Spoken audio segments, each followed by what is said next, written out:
Meu nome é Antônio, sou da comissão organizadora. Bom, nós vamos começar a atividade de hoje e conforme o público for chegando, vai se acomodando. Eu gostaria de dar alguns recados. Inicialmente, né, nós faríamos as atividades na segunda-feira e algumas atividades foram remanejadas. Então, as duas conferências que seriam ontem à tarde, que é do professor Hélio, que está presente aqui, da professora Zélia, essas conferências serão amanhã, ali no auditório do Bloco Novo, pela tarde, às 14 horas tem início. E de manhã, amanhã, teremos a mesa redonda História e Intolerâncias, mediada pela Tainara, da comissão organizadora. Hoje nós teremos o fórum aqui no Merice à tarde, de discentes, todos estão convidados, mesmo que não tenha nenhuma ligação com o CA ou com a pós-graduação, venham, porque na verdade tem um caráter de assembleia. Então vamos iniciar a partir das 14 também, entre 14 e 15 horas, e vamos debater assuntos tanto da pós-graduação, né, do que tem acontecido, o processo de fusão que está em andamento com Franca, e também questões da graduação que o CA vai estar presente, né, a nova chapa eleita e regulamentada. E à noite teremos a última mesa, aliás, seria a última, né, na programação inicial, a segunda mesa redonda, que é com a mediação da Marcela. Me passa o panfleto, por gentileza. Obrigado. A mesa redonda será mediada pela Marcela a partir das 19 horas, 19h30, a partir das 19h30, né? Mas nós vamos iniciar aqui, vamos estar aqui abertos desde as 19 horas. A mesa redonda 2, o ensino sob vigilância, né?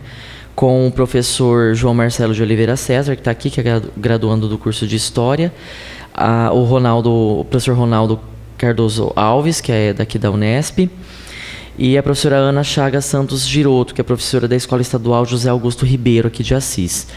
Essa atividade está programada para acontecer até às 11, eu acho que até às 11, até um pouco antes a gente termina, porque ontem foi bem tranquilo.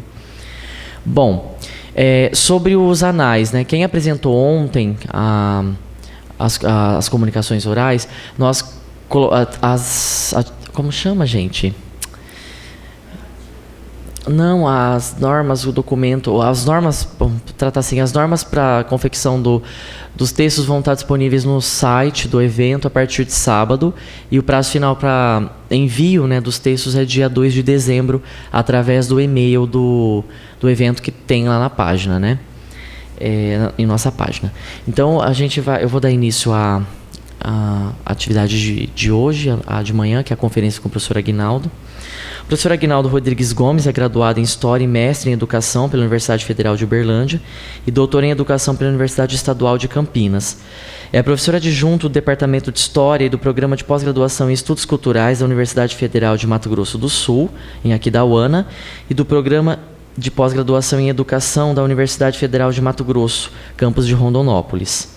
É líder do Laboratório de Estudos em Diferenças e Linguagens, de da Universidade Federal de Mato Grosso do Sul. Convido então o professor Aguinaldo para proferir a conferência dessa manhã.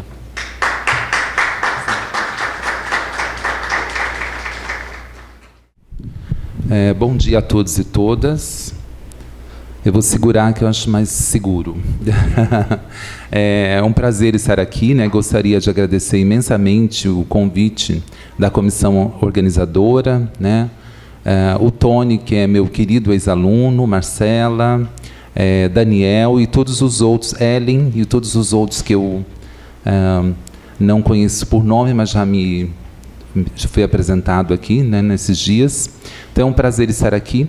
Eu aceitei esse convite, né, sobretudo porque é um convite dos alunos e eu faço questão de trabalhar com os alunos, né? Eu gosto bastante dessa relação, tanto é que tenho sido acompanhado, né, por meus ex-alunos durante muito tempo. Ontem a gente conversava sobre isso, eu e Robson, né, que tem mais ou menos 10 anos que a gente trabalha junto, né?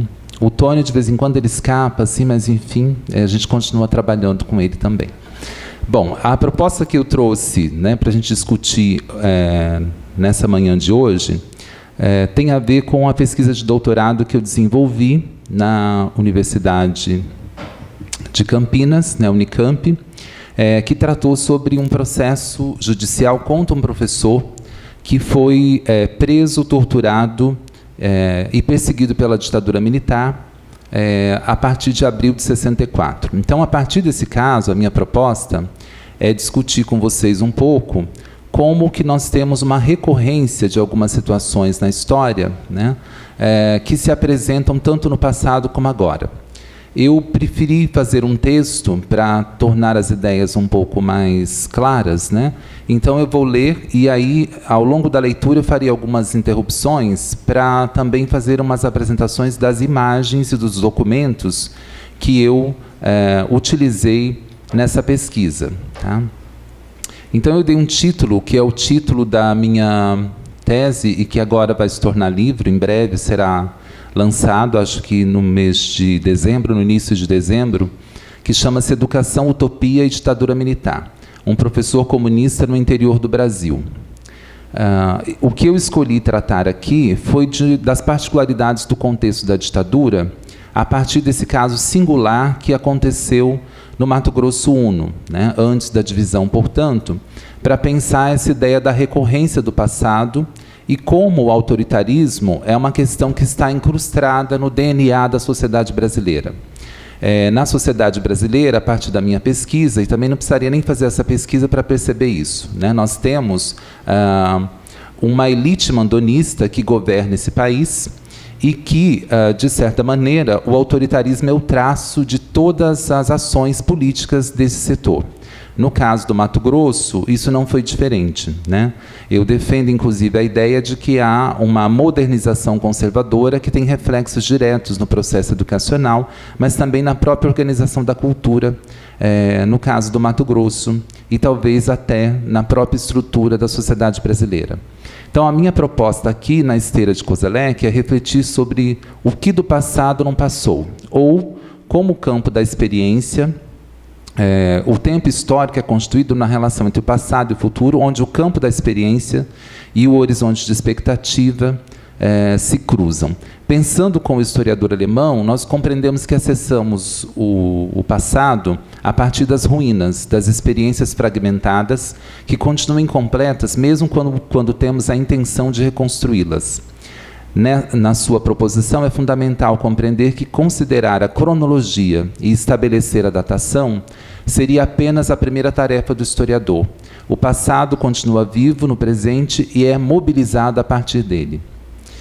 Para lembrar as palavras de José Carlos Reis, o tempo histórico está ligado a um conjunto de ações sociais e políticas, a seres humanos concretos, agentes sofredores, a instituições e organizações que dependem deles. Em síntese, compreendemos que, sobretudo no Brasil, em que hoje vicejam as teses terraplanistas, negacionistas, a inteligibilidade das experiências do passado, com vistas à construção das expectativas de futuro, estão visceralmente em disputa. Cabe, portanto, a nós, entrincheirados do lado de cá do fronte, defendermos as ciências humanas e, principalmente, a história. Somente esse campo pode nos permitir compreender a tentativa dos revisionistas e negacionistas de reavivar a história a partir de uma perspectiva do século XIX, portanto, a perspectiva positivista de reconstruir uma história erigida a partir de apagamentos e silenciamentos de experiências, práticas e sujeitos. É certamente esse um dos motivos pelo qual consideramos a fala da personagem Lunga, do filme Bacurau, Estamos Sendo Atacados. Põe, por favor. Continuando a referência ao filme, se uma parcela da sociedade brasileira está sob o efeito de um forte psicotrópico, nós, das ciências humanas, não podemos, como já advertiu o compositor Raul Seixas, nos sentar no trono de um apartamento com a boca escancarada, cheia de dentes, esperando a morte chegar. E você ainda acredita que é um doutor, um padre, um policial que está contribuindo com a sua parte para o nosso belo quadro social? São questões que nós temos que nos fazer, né, no caso da sociedade brasileira de hoje. Passo, então, para pensar as recorrências do passado. Se estivermos atentos, né, ao noticiário, a exemplo do que a gente viu ontem, né, o desespero de um presidente que tem o nome associado a um crime e que não tem a menor estatura, né, de um governo, de fato, para lidar com essa situação, se torna extremamente histérico, nós vamos perceber que há 3 temas que têm dominado o cenário do noticiário nacional nos últimos 6 anos. E aqui eu estou considerando as manifestações de 2013 como um momento fundamental para pensar essa situação, pois foi a partir daí que se instituiu, primeiro, a ideia do pânico moral, através da ideia do anticomunismo. Nossa bandeira nunca será vermelha. O negacionismo histórico, os portugueses nunca pisaram na África, foram os próprios africanos que escravizaram seus irmãos. E, em terceiro ponto, e não menos importante, o ódio ao professor. Quando nós observamos, por exemplo, no caso de um site de defesa da escola sem partido, a seguinte frase: professor tem que ensinar português e matemática. Se passar das matérias relevantes, deve ser espancado ou processado.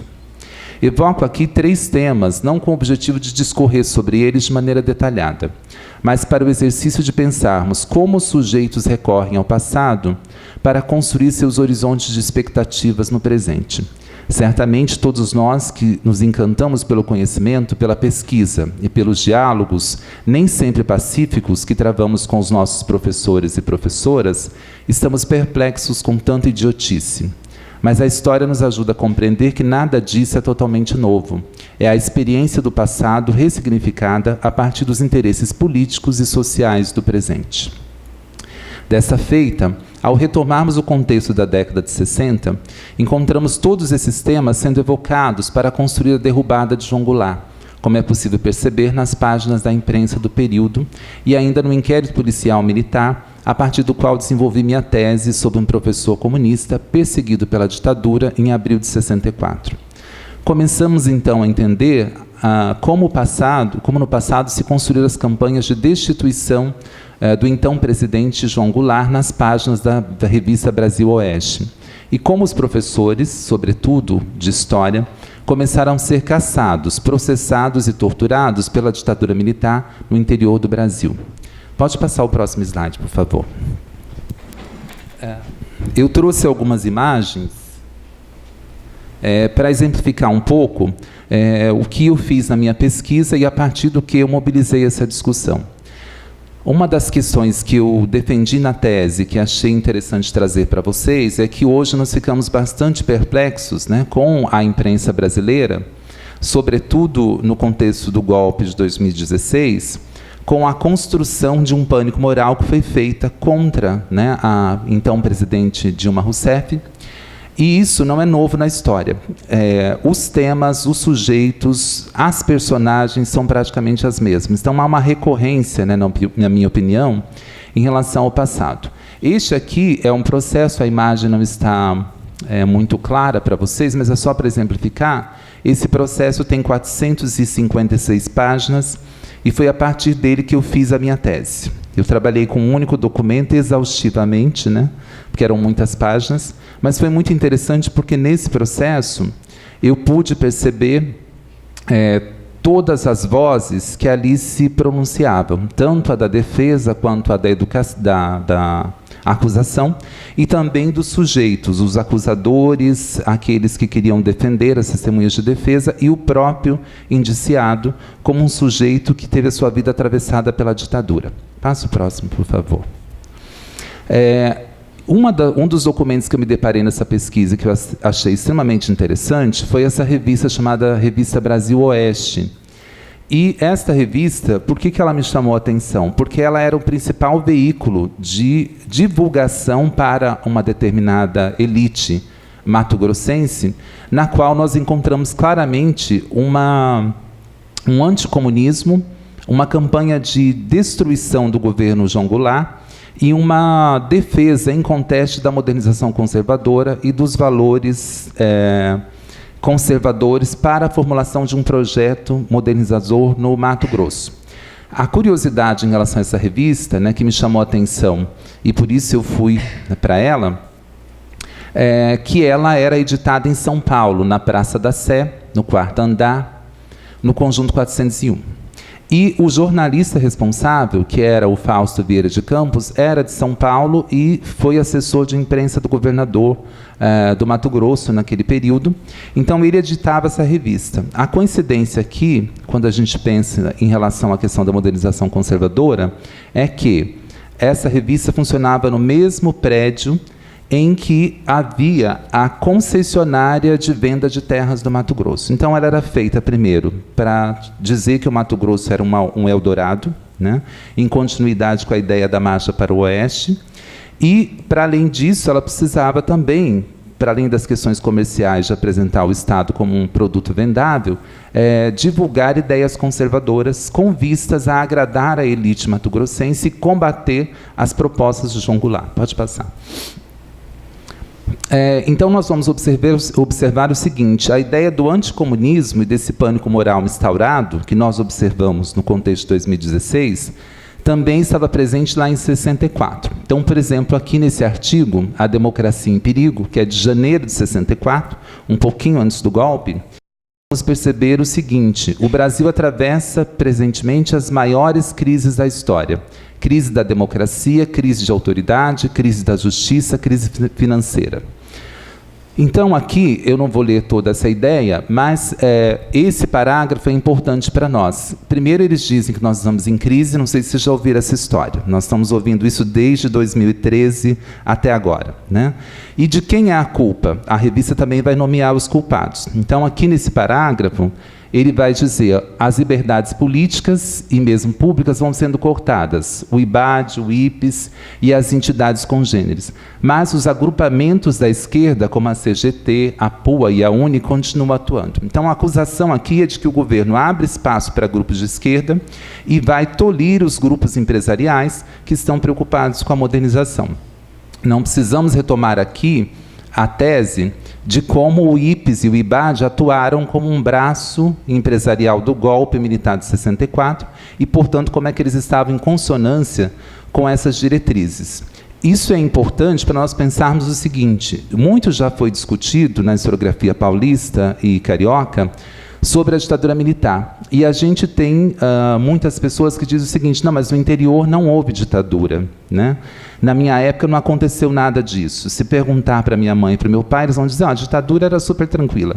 Claro, se você não estava contra ela, né, por um motivo de medo ou alienação, talvez você não fosse afetado. Mas houve uma ditadura que afetou terrivelmente o cotidiano das pessoas comuns, como é o caso do professor Enio Cabral. Pode passar o próximo. Aqui, uma outra pauta recorrente é o escândalo da Petrobras. Tudo começou em 2016, um pouquinho antes, com a Petrobras. Lá em 64, qual era o problema do Brasil? A Petrobras. O escândalo da Petrobras, né? Então, havia uma campanha difamatória o tempo todo nessa revista para dizer o seguinte: esse governo é um governo comunista, vai transformar o país numa Cuba e nós temos que impedir que isso ocorra. E a Petrobras virou um soviets, que está estacionado um antro de comunistas que só quer dilapidar a nação brasileira. Então, é recorrente esse discurso. Pode passar, por favor. Aqui, uma outra capa da revista que diz: Frente Única em Defesa da Democracia. Os rurícolas condenam agitações sociais e planos demagógicos. Os planos demagógicos aqui são as propostas de reformas de base do João Goulart. Pode passar o próximo. Depois, Demagogia e Irresponsabilidade. É uma reportagem de março de 64, falando sobre a questão da reforma agrária. Então, assinou o presidente da República o decreto que autoriza as desapropriações de terras às margens das rodovias. Consuma-se assim a anunciada reforma agrária, concebida nos bastidores do Palácio, com a assessoria de agitadores comunistas ou comunizantes que impunemente convulsionam a nação. Pode passar. Aqui pode deixar nesse slide, depois eu volto a ele. Então, só para exemplificar o seguinte: a ideia do pânico moral, do anticomunismo, do escândalo da Petrobras e de uma perseguição aos sujeitos de esquerda é algo recorrente no passado brasileiro. E não é à toa que todos esses temas são retomados, né, no contexto do golpe de 2016, Portanto, nós poderíamos pensar a ideia de uma recorrência do passado que está relacionada a esse DNA conservador da sociedade brasileira, que sempre que tem um problema de divergência política em relação à tomada do Estado, evocam o anticomunismo, evocam o ódio ao professor e todas essas questões para desestabilizar, né, o contexto brasileiro. Bom, a partir dessa ideia, então, eu pude perceber que a revista Brasil Oeste, ela trazia já uma propaganda anti-governo João Goulart e, sobretudo, ela trazia uma ideologia modernizadora conservadora, né, que eu, a partir da discussão que eu fiz na tese, chamo de uma revolução passiva, ou seja, um golpe feito pelos militares e a elite agrária, né, e empresarial desse país, que alijou o povo. E aí eu vou discutir um pouco a ideia de que os sujeitos comuns, né, também sofreram bastante com esse processo, que é uma coisa que nem sempre a historiografia do eixo Rio-São Paulo conseguiu fazer, em que pese em ter trabalhos recentes que discutem isso. Então, agora eu passo a discutir o caso do Enio. O caso do Enio Cabral, que era um simples professor de história, professor catedrático de uma escola estadual chamada Cândido Mariano, era uma escola para a elite da cidade de Aquidauana, que é uma cidade ruralista, mandonista, né, em que impera, na verdade, é o gado, não existe indústria ali, tem um setor de serviços e tem a pecuária. Portanto, não precisa explicar que tem um DNA bastante conservador nessa cidade. Este professor, então, para situar um pouco, ele presta concurso, se torna professor catedrático, e aí ele começa a dar aula de história. E nas aulas de história, os temas da sociedade contemporânea vão acabar indo para esse contexto. Então, a discussão da revolução, da reforma agrária, do comunismo, são conteúdos de história. Por conta disso, ele começa a ser perseguido tanto pelos professores, seus colegas, quanto pelos alunos, que começam a denunciá-lo. E aí se inicia um IPM contra ele. É importante destacar que o IPM ele é uma estratégia do estado de exceção, porque, primeiro, né, no caso do inquérito policial militar, você não tem grande preocupação com as provas. O anticomunismo era motivo suficiente para perseguir esse professor. Como hoje é suficiente para demitir, para perseguir professor? Então, eu vou falar um pouquinho do processo, né? Então, o 9º Batalhão de Engenharia de Combate de Aquidauana manda instaurar um IPM, que é um inquérito policial militar, em 6 de julho de 64. Em 23 de julho de 64, o inquérito é remetido ao cartório do 3º ofício do Fórum de Justiça Comum da cidade e transformado num processo criminal. O curioso dessa questão é que o juiz, né, Eliofar Serra, ele procede à averiguação em relação a esse caso e decreta a prisão preventiva. O promotor do caso, que era o promotor de justiça Vicente Pascoal, oferece apreciação em 24 de julho de 64 e revoga a prisão preventiva, indicando que a soltura não ofereceria prejuízos dos seus atos. E aí é interessante pensar o seguinte: o Enio, logo nesse primeiro momento do processo, ele é absolvido das acusações. Mas o promotor recorre. Então a vida dele é atravessada por esse problema até 85. Portanto, no final da ditadura militar, e depois ele ainda entra na comissão de anistia pedindo indenização e não consegue. Isso é para marcar a ideia de que, mesmo sendo absolvido logo na fase inicial do processo, a vida dele continua um transtorno para todo sempre. Então, ao analisar a defesa de Enio, algumas peças começam a se encaixar para pensarmos as gravidades dos fatos ocorridos. O seu desfecho final foi menos trágico do que poderia ser.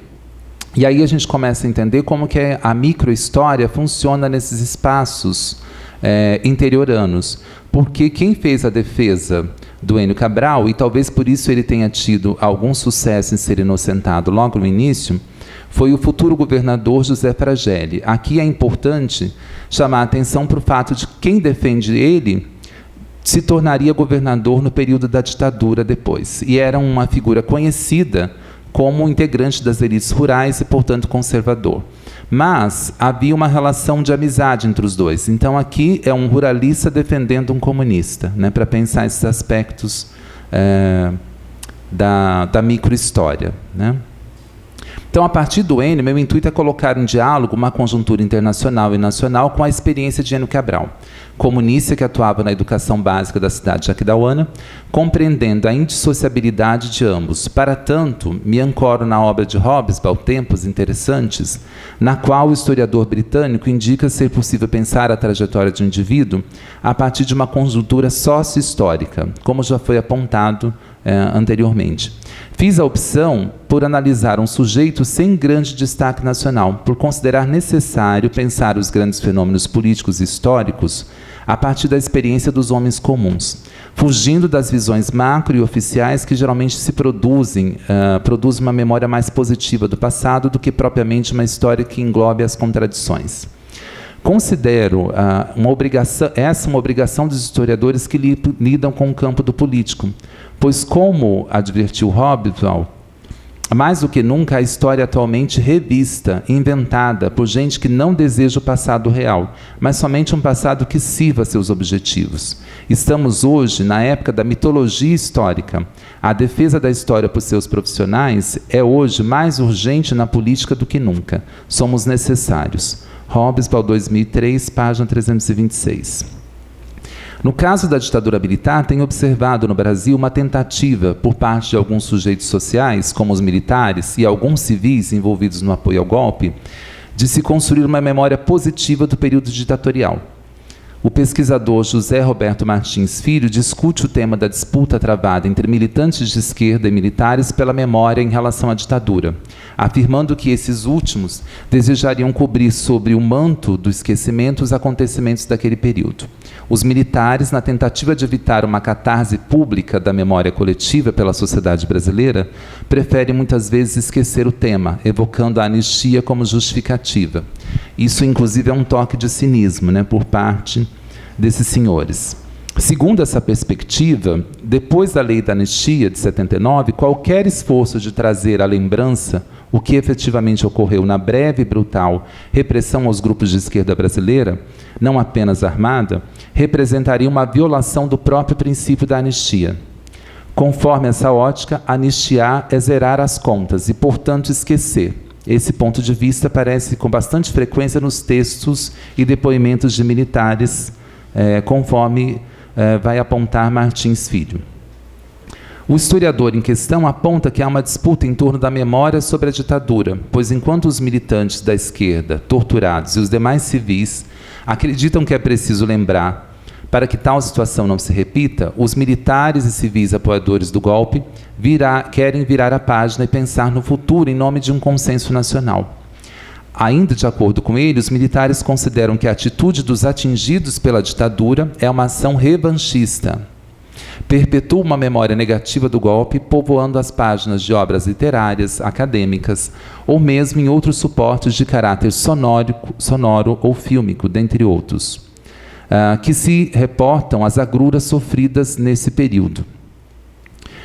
Cláudio Bezerra de Vasconcelos, em seu artigo As Análises das Memórias Militares sobre a Ditadura, Balanços e Possibilidades, lança uma questão importante sobre o tratamento da memória construída sobre a ditadura no Brasil nos trabalhos acadêmicos, questionando se os pesquisadores centram-se na discussão da dicotomia democracia-autoritarismo e negligenciam o conflito político que precedeu o golpe. Ou preferir a constituição de uma memória que priorizasse a conciliação nacional, em detrimento de outra, que expressasse e talvez atenuasse as divergências e os conflitos entre os diferentes grupos da sociedade brasileira. Vasconcelos indica ainda que, apesar da tentativa principalmente dos militares de se ocultar a memória da ditadura brasileira, isso nem sempre é possível. Aqui é importante frisar esse ponto porque nós temos tido, no campo da historiografia sobre a ditadura militar, uma perspectiva revisionista, da qual eu discordo, que é a tentativa de falar que nós tivemos uma dita branda, que a ditadura aqui não foi tão sangrenta assim, que quem foi perseguido foi só os jovens da classe média. Recentemente eu ouvi isso de um professor universitário e me indispus com ele porque ele falou: a ditadura militar atacou só a classe média. Os negros e os indígenas não foram pensados na ditadura e não foram atacados. Eu falei, olha, o senhor está no mínimo equivocado. Se pegar o relatório Figueiredo e se pegar o levantamento, né, das perseguições que ocorreram contra sujeitos das mais variadas etnias, classe social, isso seria colocado por terra muito rapidamente. Então, portanto, considerando as palavras de Vasconcelos, eu busco aqui revisitar a história de indivíduos como Enio Cabral, com o objetivo de compreender os embates em torno da memória que foram travados entre eles e os representantes do Estado autoritário no Brasil daquele período. O Enio Cabral, então, quem era ele? Um professor brasileiro comunista que se insere no contexto das disputas ideológicas dos anos 1960 e sua atuação, então, era desenvolvida no interior do centro-oeste brasileiro, espaço no qual a modernização conservadora e a pauperização das camadas populares se firmaram rigidamente, deixando pouco ou nenhum espaço para propostas mais progressistas. Além disso, Enio, a exemplo de outros, resiste nesse processo, articulando suas ações a partir de um espaço privilegiado como educador, defendendo, portanto, a perspectiva de uma sociedade de uma educação em consonância com as propostas comunistas advindas da experiência europeia e do programa PCBista. O que observamos no embate entre o Estado e a sociedade, e Enio Cabral, é uma disputa pela hegemonia, entendida aqui como um processo e não como algo fixo. Segundo Williams, não pode ser conseguido totalmente, mantendo assim a dialética da luta de classes. Nenhum modo de produção, logo nenhuma sociedade ou ordem social, portanto nenhuma cultura dominante, na realidade, exaure o âmbito total da prática, energia e intenção humanas. Refere-se ao extraordinário campo das variações na prática e na imaginação que os seres humanos têm e já demonstram ter a capacidade de fazer. Portanto, o que o Williams está dizendo é que não existe uma hegemonia total. E as atitudes como a do Enio podem borrar essas zonas e criar uma confrontação, um contraponto a essa conjuntura autoritária. Acredito, então, que Enio travava, mesmo com todas as contradições, uma luta pela hegemonia, no sentido cunhado por Gramsci. Procurava ver e criar, por meio da organização, uma hegemonia proletária que seria capaz de ameaçar a hegemonia burguesa. Esse foi o principal motivo que levou o Estado brasileiro, a partir dos aparelhos repressivos e apoiados pelas elites conservadoras regionais, a perseguir o educador por meio de instrumentos jurídicos, como, por exemplo, o inquérito policial militar e os inquéritos judiciais que cassaram a sua liberdade. Enio, então, é um desses importantes sujeitos políticos que ousou desafiar o poder dos coronéis e do Estado militar, utilizando-se principalmente da sua condição de docente para divulgar as ideias comunistas e a possibilidade de uma sociedade mais igualitária. Por esse motivo, juntamente com outros integrantes do PCB, teve que enfrentar a repressão. Aqui é importante chamar a atenção que o Enio é preso junto com mais 13 militantes do Partido Comunista, e, portanto, ele, junto com esses sujeitos, são investigados, perseguidos e, no caso do Enio, torturado por tratar de temas que uma aula de história trataria comumente, como a reforma agrária e o comunismo. Então, eu passo à discussão do IPM. No IPM, no início, nós vamos ter o encarregado do inquérito fazendo a qualificação desse indiciado. Então, Enio Cabral, professor catedrático de História do Colégio Estadual Cândido Mariano dessa cidade, foi preso no dia 4 de abril de 64, às 2 horas, por ordem do tenente-coronel Wilson, comandante do 9º Batalhão de Engenharia, combate na Vila Noroeste sem número, em Aquidauana, por suspeição de crimes contra a segurança do país, atos de guerra revolucionária, em virtude de constar informes a seu respeito nas folhas 6 e 7, de que pregava ideias comunistas, pregava a revolução pacífica ou sangrenta, dependendo da atitude dos reacionários, processava a difusão de boletins subversivos e pregava ideias comunistas aos seus alunos no Colégio Estadual Cândido Mariano e frequentava reuniões na Associação dos Trabalhadores da Construção Civil, nessa cidade. Portanto, concluiu-se que ele era comunista. O importante nesse documento é notar o seguinte: Em momento algum, o IPM menciona a lei que amparava a prisão do Enio Cabral. Esse instrumento, então, vai legitimar a ação, né? Ele permanece implícito. Em momento nenhum há uma lei que ampara essa prisão. Mas, num estado de exceção, nós não precisamos de uma lei, né, que faça isso. Muitas vezes a farsa jurídica é o suficiente para que se prenda alguém. A prisão se baseou em informes a seu respeito, o que corrobora com as palavras de Boris Faustus de que o aparelho repressivo muitas vezes se sobrepõe à norma jurídica. Neste caso específico, coube a esse aparelho, representado aqui pelo Exército, definir o crime, muito mais do que a própria lei.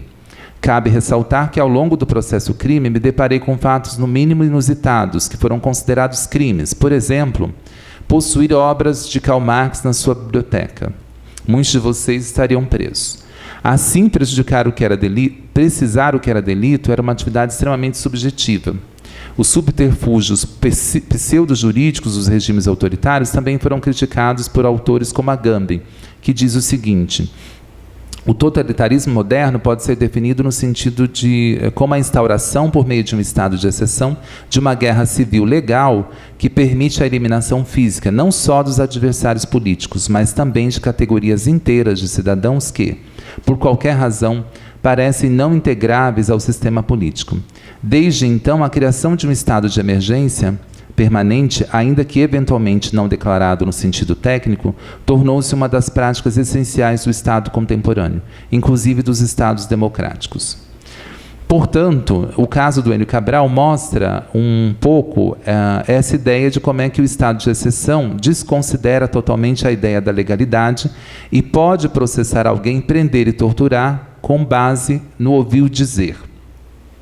Um dos fatos também que me chama a atenção no processo é que, quando o Enio é preso, o encarregado pelo IPM manda fazer uma diligência na sua residência para saber, né, digamos assim, das suas atividades subversivas. E aí ele vai inquirir, sobretudo, o diretor da escola e os seus colegas, e são esses sujeitos, né, que vão denunciar o Enio e, no inquérito, vão depor contra ele. Então, veja como é que já havia uma mobilização, né, contra o Enio a partir dessa perspectiva dos seus delatores, que era uma vigilância que se instaurou na própria escola a partir, talvez, dessas ideias que são divulgadas pela imprensa do Mato Grosso. Então, o Enio Cabral, né, ele inicia sua carreira em 1º de novembro de 1960, quando prestou concurso para professor interino da Cátedra de História da Escola Cândido Mariano, e foi aprovado. E, portanto, passa a exercer a sua função de professor. A sua vida acadêmica, ou vida de professor, né, nessa escola, foi marcada por várias polêmicas com os colegas e alguns alunos, pois, em função da sua visão de mundo, influenciada pelo PCB, acreditava numa educação que objetivava transformar a sociedade. Por várias vezes, Enio, ateu e comunista, acabou sendo advertido por questionar a existência de Deus e defender a reforma agrária e o comunismo em suas aulas. Ao que parece, Enio, como militante do PCB, acreditava que seu objetivo como professor era promover uma educação capaz de permitir a divulgação de ideias progressistas ao maior número possível de pessoas. Enio, então, ele vai começar a sofrer algumas represálias, e numa entrevista que ele concede ao professor Eudes Fernando Leite, ele mesmo vai apontar como é que isso ocorria.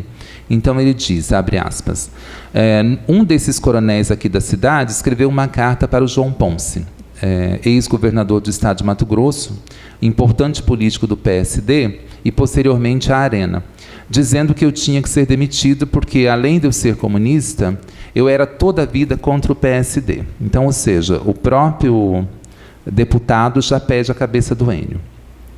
Com o golpe civil-militar ocorrido em 31 de março de 64, Enio, que já era alvo dos militares da região por causa das suas atividades de organização, acabou sendo preso em 4 de abril sob acusação de crimes contra a segurança nacional.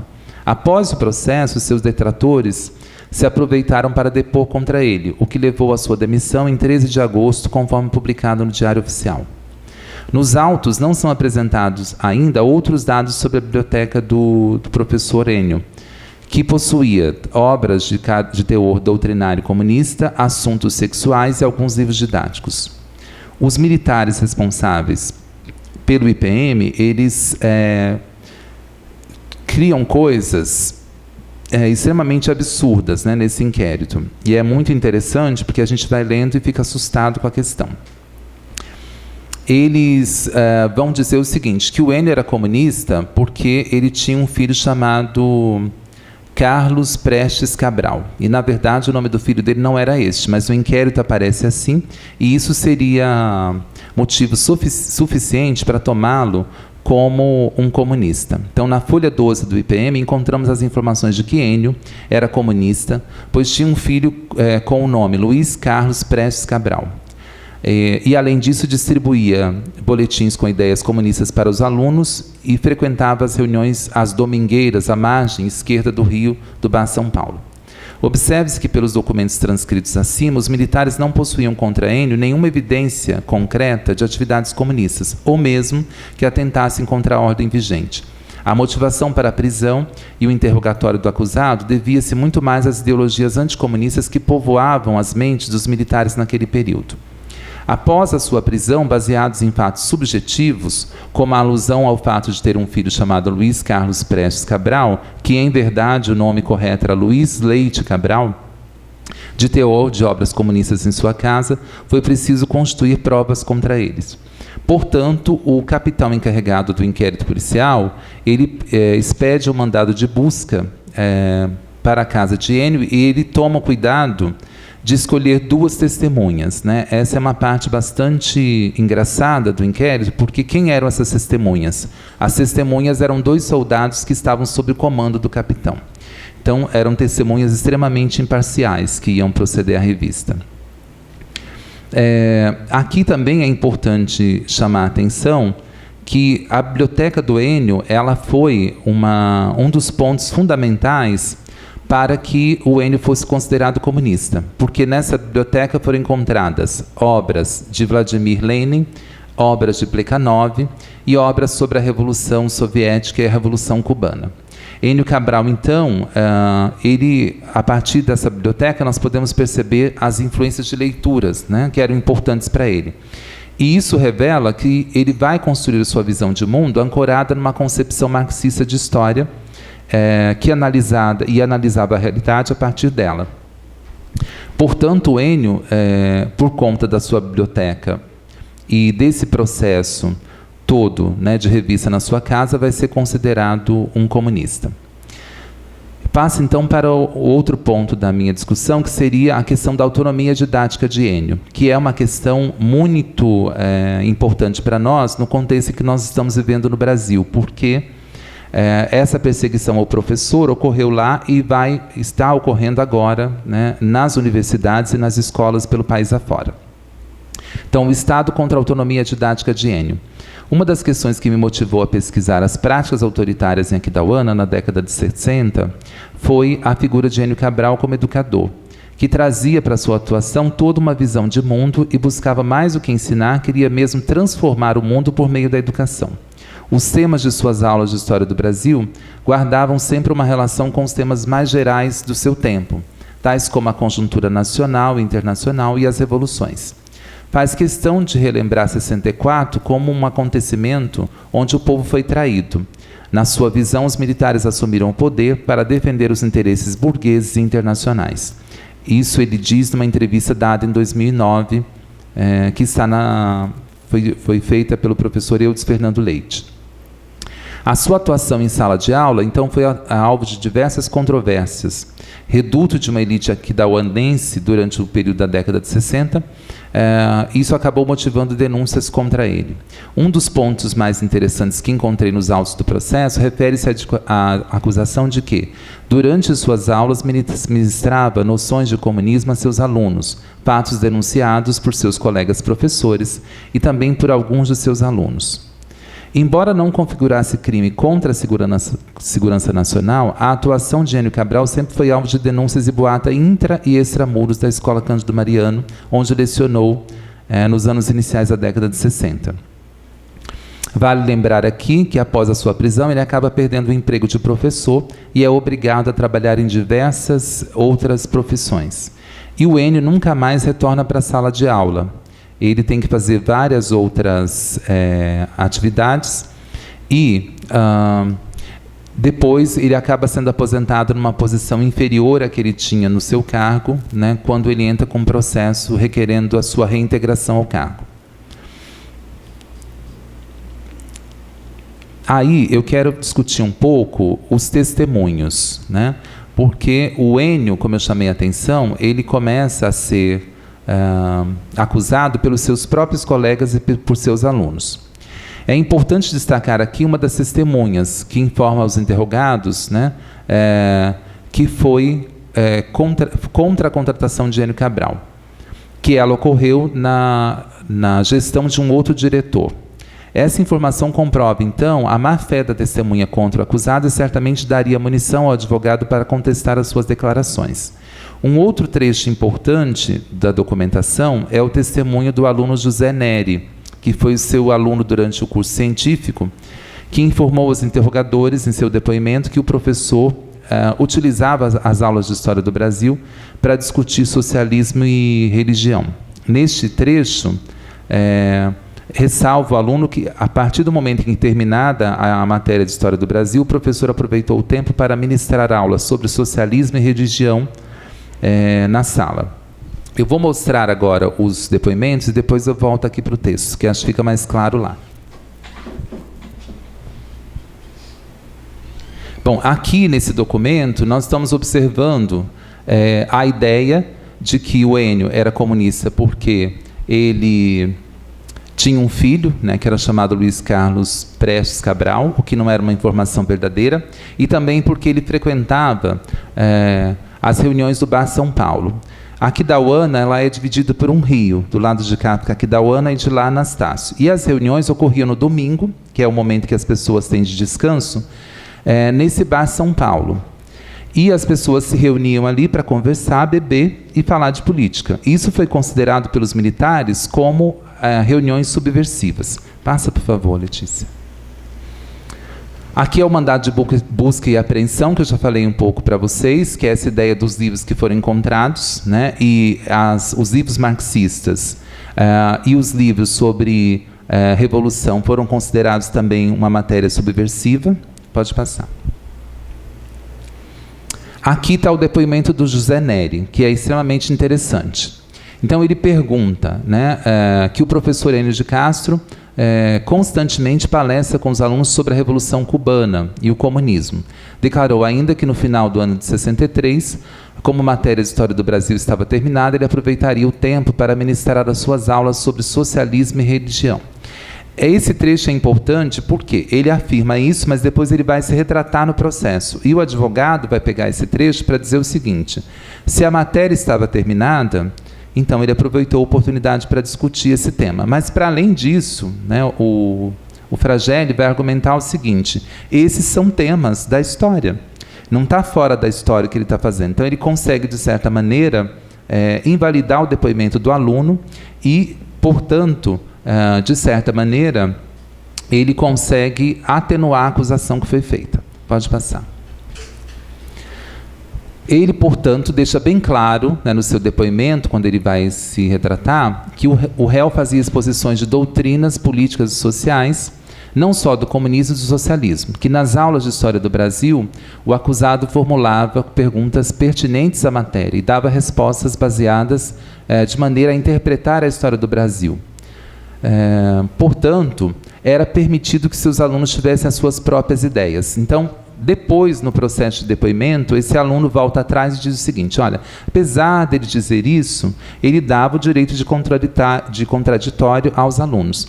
Então, isso vai atenuando a situação do Enio. Pode passar, por favor. Aqui é um termo de inquirição, que é sobre o João Jorge Carneiro, que era diretor do estabelecimento e foi uma das testemunhas de acusação contra o Enio. Também vai se retratar dizendo o seguinte: olha, o que eu disse foi de ouvir dizer, eu nunca vi. Então, ele também recua. Isso vai ser um dos motivos que vai levar ao processo de absolvição do Enio. Pode passar. Aqui, esta redação é extremamente interessante. Depois, no texto, eu vou voltar a falar um pouco disso. É uma redação sobre a reforma agrária, de 15 de agosto de 63, então, portanto, antes do golpe. E esse aluno, chamado Adão Flores, ele escreve uma redação sobre a reforma agrária, evidentemente motivada pelas aulas do Enio. E esta redação vira prova contra o professor, para provar que ele realmente defendia a reforma agrária. Pode passar.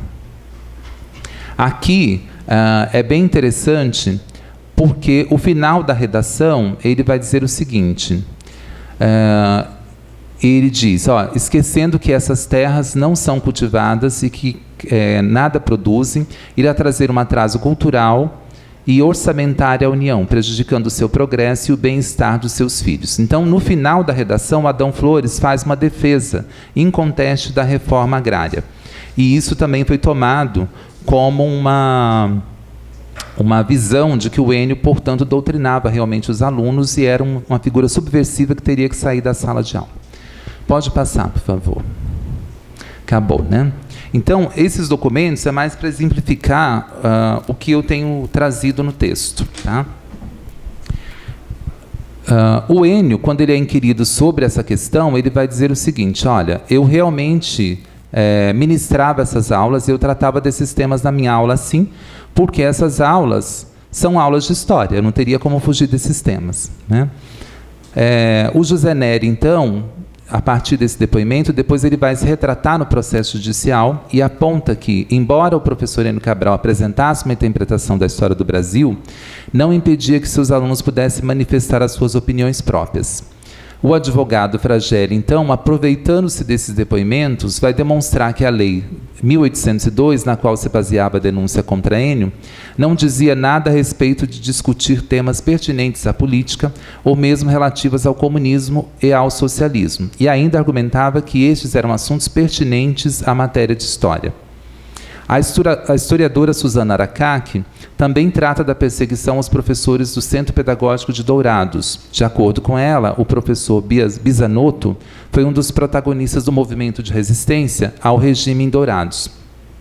O caso envolvendo os professores do Centro Pedagógico de Dourados, em 78, é um dos exemplos do mandonismo que se estabeleceu nos órgãos públicos a partir de diversas partes do país. Segundo ela, havia situações em que rivalidades pessoais e políticas eram motivos suficientes para perseguição e demissões. O que estava em xeque, tanto no caso de Enio Cabral como o retratado por Suzana Aracaki, era a questão da autonomia didática dos professores em contextos autoritários. Assim, a escola impunha à prática de seus professores, seus alunos, um tipo de conteúdo de aula que fosse favorável à conjuntura autoritária imposta pelo militarismo. Enio Cabral, assim como os demais professores perseguidos, buscavam uma autonomia pedagógica que lhe permitisse construir uma educação transformadora, capaz de mudar o contexto social em que vivia. Provavelmente esse foi um dos motivos de seu confronto com a ordem autoritária estabelecida no pós-64. Portanto, nós observamos o seguinte, há uma burocratização do ensino que ataca as teorias, os métodos e os próprios educadores, ferindo a sua autonomia didática, algo que vem ocorrendo no momento atual no Brasil, em que as aulas dos professores universitários, dos professores da escola, da educação básica, também estão sob júdice, né? Estão sendo perseguidas tanto pelos colegas como pelos pais e pelas autoridades. Portanto, as represálias contra Enio certamente se enquadram na burocratização do ensino, pois o que incomodava os demais colegas da escola, e principalmente os pais dos alunos, não eram exatamente os temas tratados nas aulas de história, mas sim a influência que essas reflexões poderiam causar nos futuros cidadãos que poderiam começar a questionar a conjuntura em que viviam. Nesse sentido, Enio se chocava com a concepção de educação daquele período, que considerava a educação como um sinônimo de controle social. Portanto, as acusações contra ele tinham o objetivo de retirá-lo da sala de aula, do ambiente escolar, por encontrar perigo nas palavras do professor. O que se vê, portanto, é uma disputa ideológica levada às últimas consequências em um período de forte instabilidade no país, expressa por meio da delação. Enio Cabral, assim como outros cidadãos brasileiros daquele período, comungava com as ideias de João Goulart e acreditava que as reformas empreendidas por ele poderiam finalmente abrir o caminho para o surgimento do comunismo no país. As provas materiais não seriam suficientes para garantir a prisão de Enio. Portanto, era preciso arrolar essas testemunhas com o objetivo de incriminá-lo.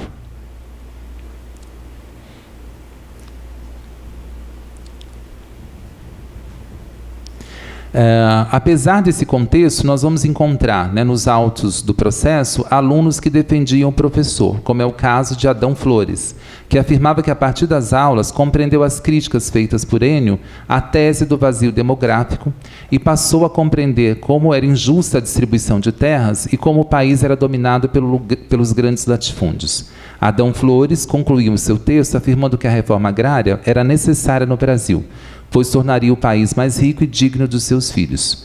Era precisamente contra essa ordem instituída pela ótica capitalista que o professor Enio se insurgia através da sua prática pedagógica, que buscava a construção de conhecimento por meio da análise da realidade concreta que circundava os seus alunos. Talvez seja esse o motivo de sua prática educacional tão contestada pela sociedade matogrossense, uma vez que, em virtude da tradição coronelista e mandonista, certamente acreditava numa educação positivista que levasse à conservação dos valores tradicionais da ordem vigente naquele contexto de autoritarismo. Em nenhum momento, portanto, o professor Enio negou as ações perante os militares. Quando lhe perguntaram se determinava que seus alunos fizessem trabalhos escritos e debates sobre a reforma agrária, respondeu que sim. Fazia isso desde o ano de 1963 para os alunos da primeira e da segunda série ginasial, e que não via nenhum problema em tais atos, pois eram problemas pertinentes à conjuntura brasileira, e como professor de história, ele teria que abordá-los, e o fazia de forma imparcial, demonstrando certo humor, mesmo numa situação de grande pressão. Após, então, a sua demissão, como eu chamei a atenção, pelo processo movido pelo 9º Batalhão de Engenharia de Combate de Aquidauana, ele passa a fazer uma série de atividades fora da carreira docente, trabalhou numa montadora de carros, trabalhou numa banca de revista, e aí, em determinado momento, ele procura o seu ex-advogado, que seria o futuro governador Fragelli, para pedir um emprego. E o Fragelli vai responder para ele o seguinte: aí eu fui lá e falei com ele, e ele, vou ver esse negócio e tal, mas acho que o SNI não vai dar autorização, porque o SNI quer ver você preso e tal. Deve ter algum processo contra você lá. E não deu.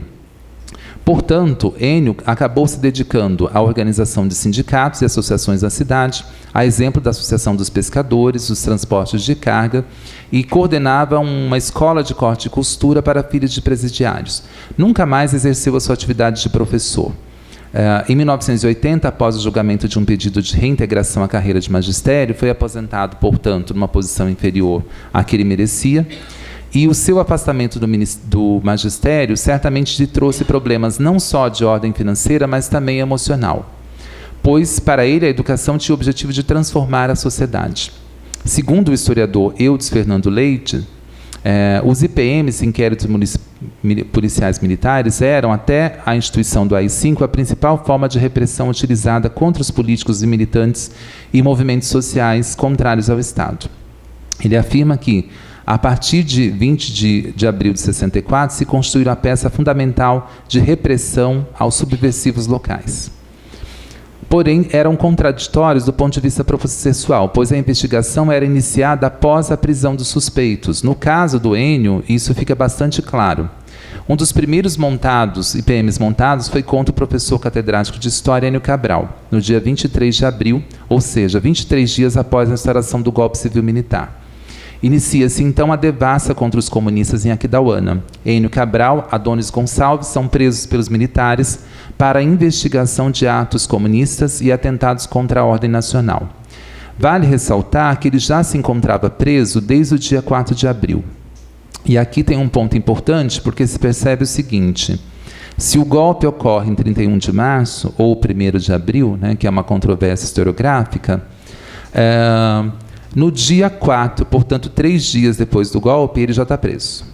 E ele só vai ter o direito a se defender muito tempo depois.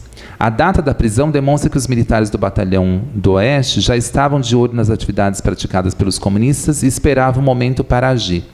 Nos dias que se seguiram, mais 13 suspeitos de integrar a organização do Partido Comunista na cidade também foram presos para averiguação. Encontramos no próprio auto de interrogatório, constante no IPM, notícias sobre as torturas sofridas, que foram narradas quando da transformação do IPM em processo crime. E no depoimento ele vai dizer que anteriormente no depoimento que prestou no IPM e durante o mesmo, o acusado sofreu várias humilhações e maus-tratos, castigos corpóreos, ameaças por parte dos aspirantes. Em outro trecho do depoimento, as torturas físicas são mais explícitas e graves, conforme relatou Enio. Que numa dessas noites, quando foi chamado numa sala da biblioteca, um aspirante apontou a metralhadora contra a cabeça do acusado e, noutra ocasião, durante o interrogatório a portas fechadas, um aspirante subiu no pescoço do acusado enquanto ensaiava um estrangulamento, enrolando uma camiseta no pescoço do acusado, que várias vezes foi obrigado a permanecer de joelhos, em ocasião em que, quando dava sua interpretação sobre a figura de Jesus Cristo, recebeu um soco no nariz. Que em outra ocasião foi levado à noite numa das baias do quartel, quando foi agarrado por 2 soldados de porte avantajado, teve a braguilha da calça aberta e retirado o seu membro escroto para fora, ensaiando-se como uma castração do acusado. Além das torturas psicológicas, Enio Cabral também sofreu várias torturas físicas, que objetivaram arrancar-lhe à força as confissões da sua ligação com o Partido Comunista, bem como com as atividades subversivas da cidade de Aquidauana. Fizeram-no subir numa árvore, dizendo que era um macaco soviético, disparando em torno da árvore alguns tiros de pistola. Que esses fatos se passaram em uma noite muito escura e chuvosa. Que nessa noite, sendo obrigado a sair, quando já se preparava para dormir, estava descalço, e quando quis pôr os sapatos, ordenaram-lhe que saísse descalço mesmo. Por isso, tendo andado descalço sobre o cascalho, praticando as ações já referidas, por vezes puxado pelos 2 soldados, acabou tendo a planta do pé do calcanhar esquerdo deslocada. Pelo dia seguinte, o capitão médico da unidade, depois de examinar o acusado, mandou que o enfermeiro o atendesse.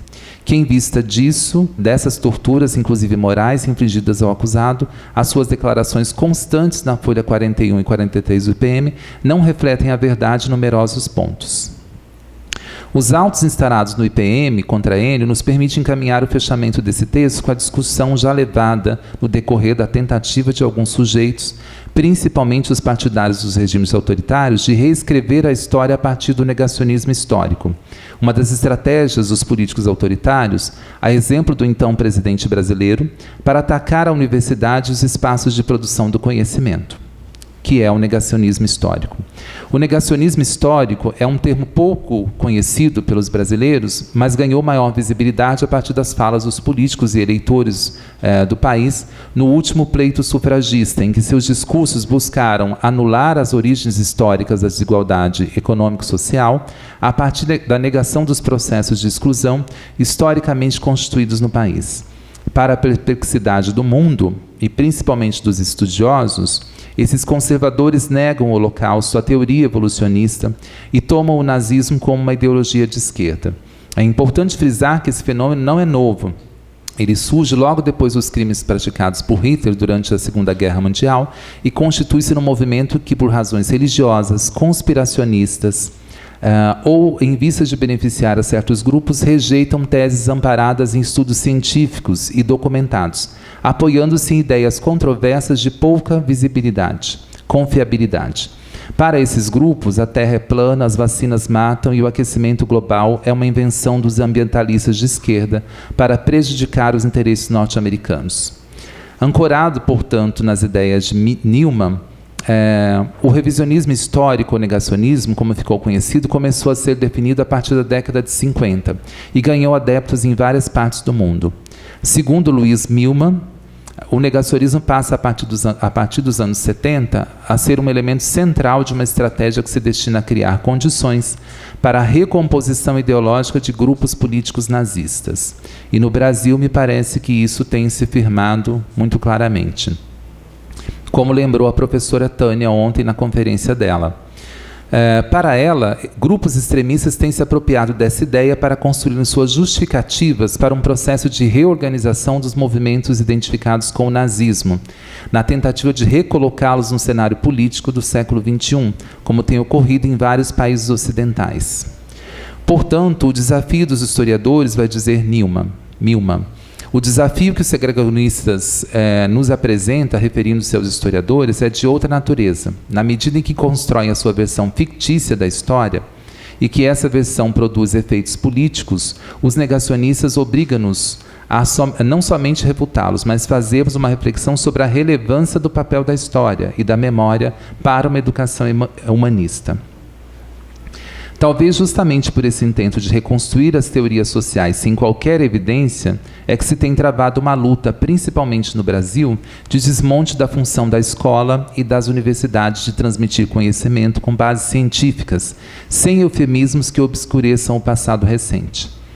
A jurista Lucília Carneiro Vilhena questiona, à luz do direito internacional, os limites da liberdade de expressão e o revisionismo com fins de ofender, a prejudicar a memória dos sujeitos de grupos que foram historicamente marginalizados. Para Lucila, não podemos admitir o questionamento de fatos históricos sem as devidas bases científicas, quando se identifica apenas o objetivo de causar constrangimento às vítimas dos episódios passados.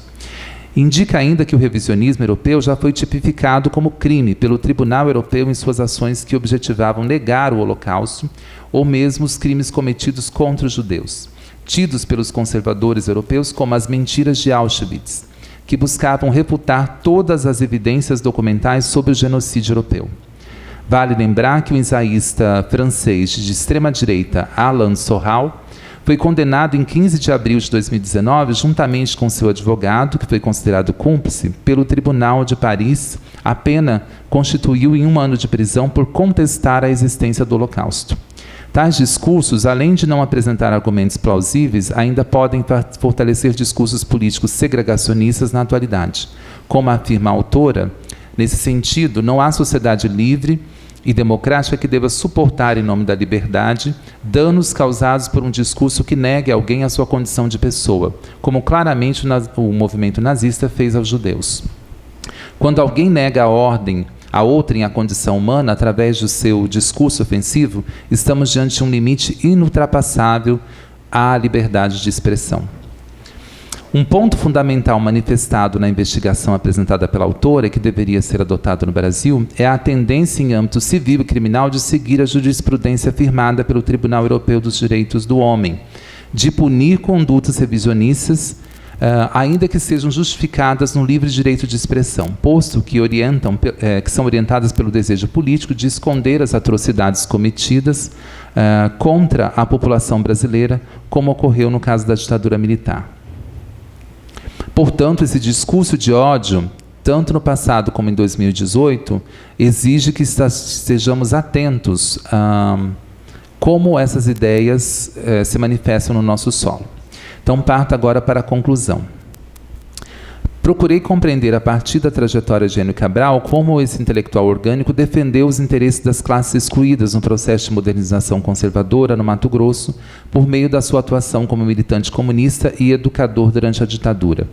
Considero tal tarefa importante na medida em que, atualmente, se tem uma redução dos estudos sobre os movimentos sociais inseridos num plano político-econômico. Como já advertiu Sena Júnior, apesar de se encontrar no mercado editorial uma grande quantidade de obras de Marx e Engels em nível mundial e nacional, no que se refere à historiografia contemporânea, a característica é de um antimarxismo tanto nos meios intelectuais quanto midiáticos. Desde o período de preparação do golpe que retirou da presidência da República Dilma Rousseff, têm sido veiculadas nas mídias sociais de forma massiva narrativas que buscam desqualificar o marxismo e vincular-o às experiências políticas desastrosas. A partir de 2018, sobretudo no início da campanha para a presidência no Brasil, o volume de narrativas desqualificadoras do marxismo aumentou. O que aparece como novidade a partir daquele momento é que, com vistas à desqualificação do marxismo, passa a ser utilizada a estratégia de falsear a história como se revisionismo fosse, oportunidade em que, tenta se aproximar o marxismo dos neofascismos históricos da Itália e da Alemanha, bem como passa a se negar o golpe de 64 e a ditadura militar estabelecida a partir dele, numa clara e movida má-fé, numa ação falseadora. No campo ideológico, permanecem estratégias para a desqualificação do marxismo, como tentativa de equiparar as experiências dos regimes socialistas implantados em países como a União Soviética e Cuba às atrocidades das experiências nacionalistas do fascismo e do nazismo, considerando igualmente todas totalitárias sem as devidas diferenciações. Chega-se ao cúmulo das autoridades governamentais identificar o nazismo como uma ideologia de esquerda, falseando o nacionalismo como se o socialismo fosse. Assim, considera importante a retomada de temas que permitam uma reflexão de como a sociedade atual tem pensado o debate em torno dos movimentos sociais e da disputa pela hegemonia social, travado tanto no contexto do Estado, das instituições de poder, quanto no cotidiano, no qual se pode perceber a ideia de utopia tomada como algo ainda não realizado nos termos de Marcuse, ainda viva. Nesse sentido, defendo no campo acadêmico um reengajamento da intelectualidade em defesa de uma guinada à esquerda no plano político, econômico, social e educacional, uma vez que, desde a última década, como já argumentamos, intelectuais e uma parte da mídia brasileira tem retomado temas que pareciam superados desde 64, a exemplo das narrativas vinculadas contra Dilma Rousseff, nas quais o governo de esquerda supostamente representava o perigo comunista de outrora, por meio do aparelho estatal, e favorecia seus seguidores através de atos ilícitos, financiando assim a burocracia comunista e alijando o povo do processo econômico capitalista. Os discursos ouvidos à época, fossem na mídia no senso comum, eram bastante parecidos com aqueles que foram ouvidos em 64. A Petrobras, antro de comunistas corruptos, foi novamente foco das atenções. O ataque a políticas de distribuição de renda pareceu retomar as críticas às reformas de base. A aversão à reforma agrária e o anticomunismo, hoje transformado em antipetismo, antiprogressismo, tanto naquele período como atualmente se fazem presentes. As propostas de mudança no campo político também não se diferenciam muito. A ideia de uma intervenção militar aos moldes da ditadura, que supostamente devolveria a estabilidade econômica e política ao país, também se encontra em pauta. Se ouviu isso em 2016 e se ouve isso em 2019. Ao que parece, a história, como lembrou Marx, pode se repetir, seja como tragédia, como a ditadura militar de 64 a 85, ou a deposição da presidente eleita Dilma Rousseff como uma farsa, como querem atualmente os conservadores e reacionários que mobilizam esse discurso para favorecer líderes políticos que se mostram omissos, tanto no passado como agora. Se fossem comparadas a situação atual, aquilo que se apresentava nos idos de 64, são percebidas semelhanças no que se refere ao contexto econômico, político e social. No plano econômico, é encontrada uma aliança entre as frações da burguesia em torno do velho modelo de desenvolvimento conservador do passado, baseado na superexploração da mão de obra da classe operária, no aprofundamento das desigualdades sociais e da pobreza, demonstrando que o modelo, mesmo tímido de transferência de renda, iniciado nos governos Lula e Dilma, não foi capaz de transformar a conjuntura econômica do Brasil. No passado, como agora, os detratores entendem as reformas de base como responsáveis pelo aprofundamento da crise econômica no país. Apontam como solução o ajuste fiscal, que deve ser estruturado em torno da política de abertura ao capital estrangeiro, da política de juros da superinflação, que deve recair sobre os ombros das classes menos favorecidas, como vem ocorrendo com a aprovação da reforma trabalhista e o favorecimento de uma reforma da Previdência que empobrece e desampara as camadas mais vulneráveis da sociedade. Talvez a explicação para esta recorrência histórica, que se apresenta como tragédia, como possível farsa, possa ser encontrada no modelo de desenvolvimento adotado pelo país, como apontei no decorrer da minha reflexão, que se deu nos moldes da modernização conservadora e favoreceu a construção de um Estado centralizador e autoritário que impediu a participação popular da nação brasileira. Aqui, então, a nação brasileira parece ter sido arranjada a partir desse processo de modernização conservadora que alija o povo do processo. Nesse sentido, acredito ser necessário que os trabalhos históricos se engajem na discussão de experiências políticas autoritárias desse país, com o objetivo de contribuir para que experiências tão traumáticas não sejam invocadas de forma tão leviana por grupos que se beneficiaram das mazelas da ditadura e que se valem da pouca informação sobre o período, sobretudo entre os mais jovens, para defender de maneira inescrupulosa a volta da ditadura militar. É preciso lutar cada dia mais pela abertura dos arquivos, que permitam reflexões mais acuradas sobre o período, quebrando a cultura do silêncio e o cerceamento da memória pública, que tanto no passado como agora foram evocados para manter sob o manto do esquecimento as atrocidades cometidas pelo regime ditatorial brasileiro, a exemplo do que ocorreu com o professor Enio. Enio Cabral, mesmo não tendo cometido nenhum crime que pudesse ser provado, teve sua vida transfigurada pela ditadura militar durante todo o período da sua vigência. Sua história nos lembra a do moleiro Domênico Scandella, que sofreu um processo na Inquisição na Itália. Para lembrar a sua história, fazemos nossas as palavras de Renato Giannini Ribeiro, no pós-fácil da obra O Queijo e os Vermes, quando diz: suas palavras são um protesto, são a recusa desse horror. Sua curiosidade, opiniões e destino fazem dele um homem desses para quem dizer o que pensa é tão importante que, por isso, arriscam a própria vida. Nem toda confissão é uma vitória da tortura, porque às vezes a pior tortura é ter a voz silenciada. Muito obrigado.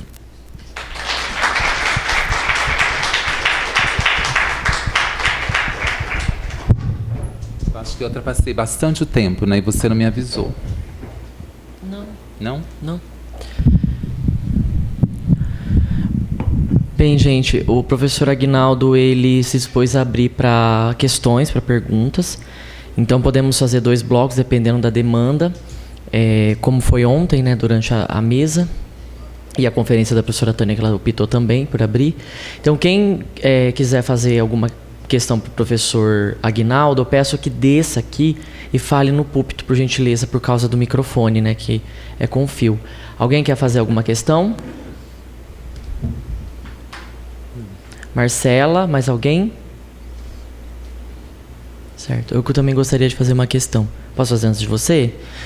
Professor Aguinaldo, eu conheço a sua tese, né, já tem algum tempo. A gente trabalhou junto na edição do livro. Você trouxe uma versão repaginada, né, de uma parte, e eu gostaria de saber mais um pouco, porque a gente até tinha conversado sobre isso, mas não deu tempo de falar, sobre a Brasil Oeste e a circulação dela e o papel dela no processo ali entre anos 50, 60, pós, né, governos Vargas e já começo, então a minha dúvida é, ela vem de uma tradição da Marcha pro Oeste, digamos assim, né, daquelas políticas, né, estatais de imigração para aquela região, com as colônias agrícolas, mas ela chega no Prodoeste, ela pega um pouco do Prodoeste, ou esse pessoal que está inserido, né, no corpo editorial dela, e que obviamente tem nessa circulação, né, nessa circularidade desses editores, estão infiltrados ou fazem parte, né, dessa elite ruralista sul-matogrossense, né, que depois se torna um estado. Eles já fazem parte de uma aliança em prol também dessa divisão de 77, que, né, em 79 vai se tornar... É 79? 75. Não, 77 é a lei, mas a 82? Com a criação, né, do Estado em 77. Mas, bom, enfim, é isso. Esse conselho editorial dessa revista, eles pegam essa rabeira, digamos assim, do Prodoeste, dentro desse processo que você está trazendo, né, do macro. E também o próprio corpo editorial já faz parte desse grupo, ou desses grupos, que estão contra o norte matogrossense. E também atrelado com questões de Goiás também, né? Essa é a minha questão.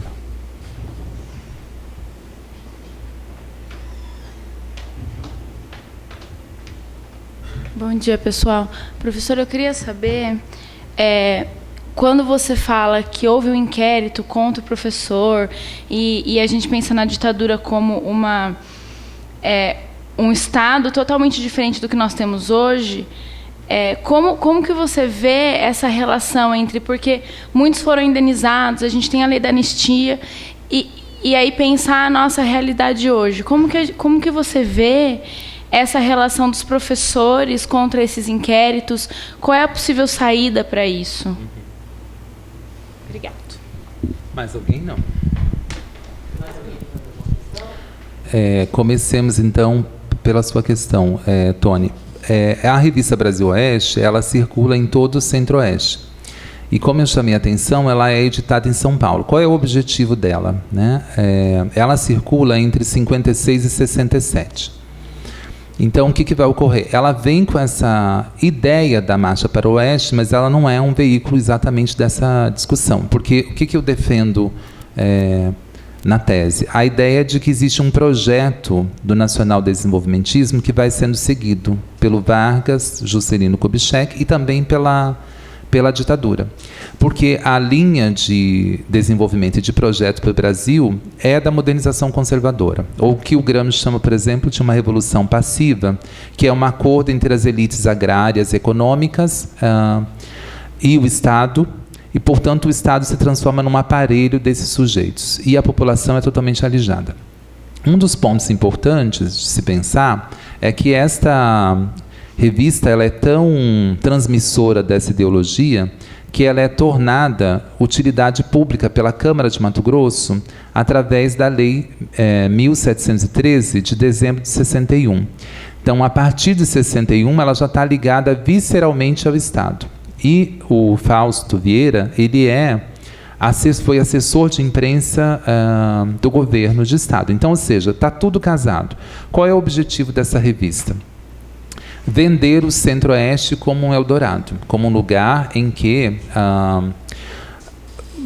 jorrava leite e mel. Essa é a proposta desde a Marcha para o Oeste, né? O Vargas, então, no processo da Marcha para o Oeste, ele vai fazer uma defesa, primeiro trabalhando com a ideia da tese do vazio demográfico. Então, aquelas terras eram inabitadas e aí era preciso povoar. E, evidentemente, que isso sai para a opinião pública de maneira geral, como assim? Então, nós vamos para o Mato Grosso e tudo vai ser maravilhoso.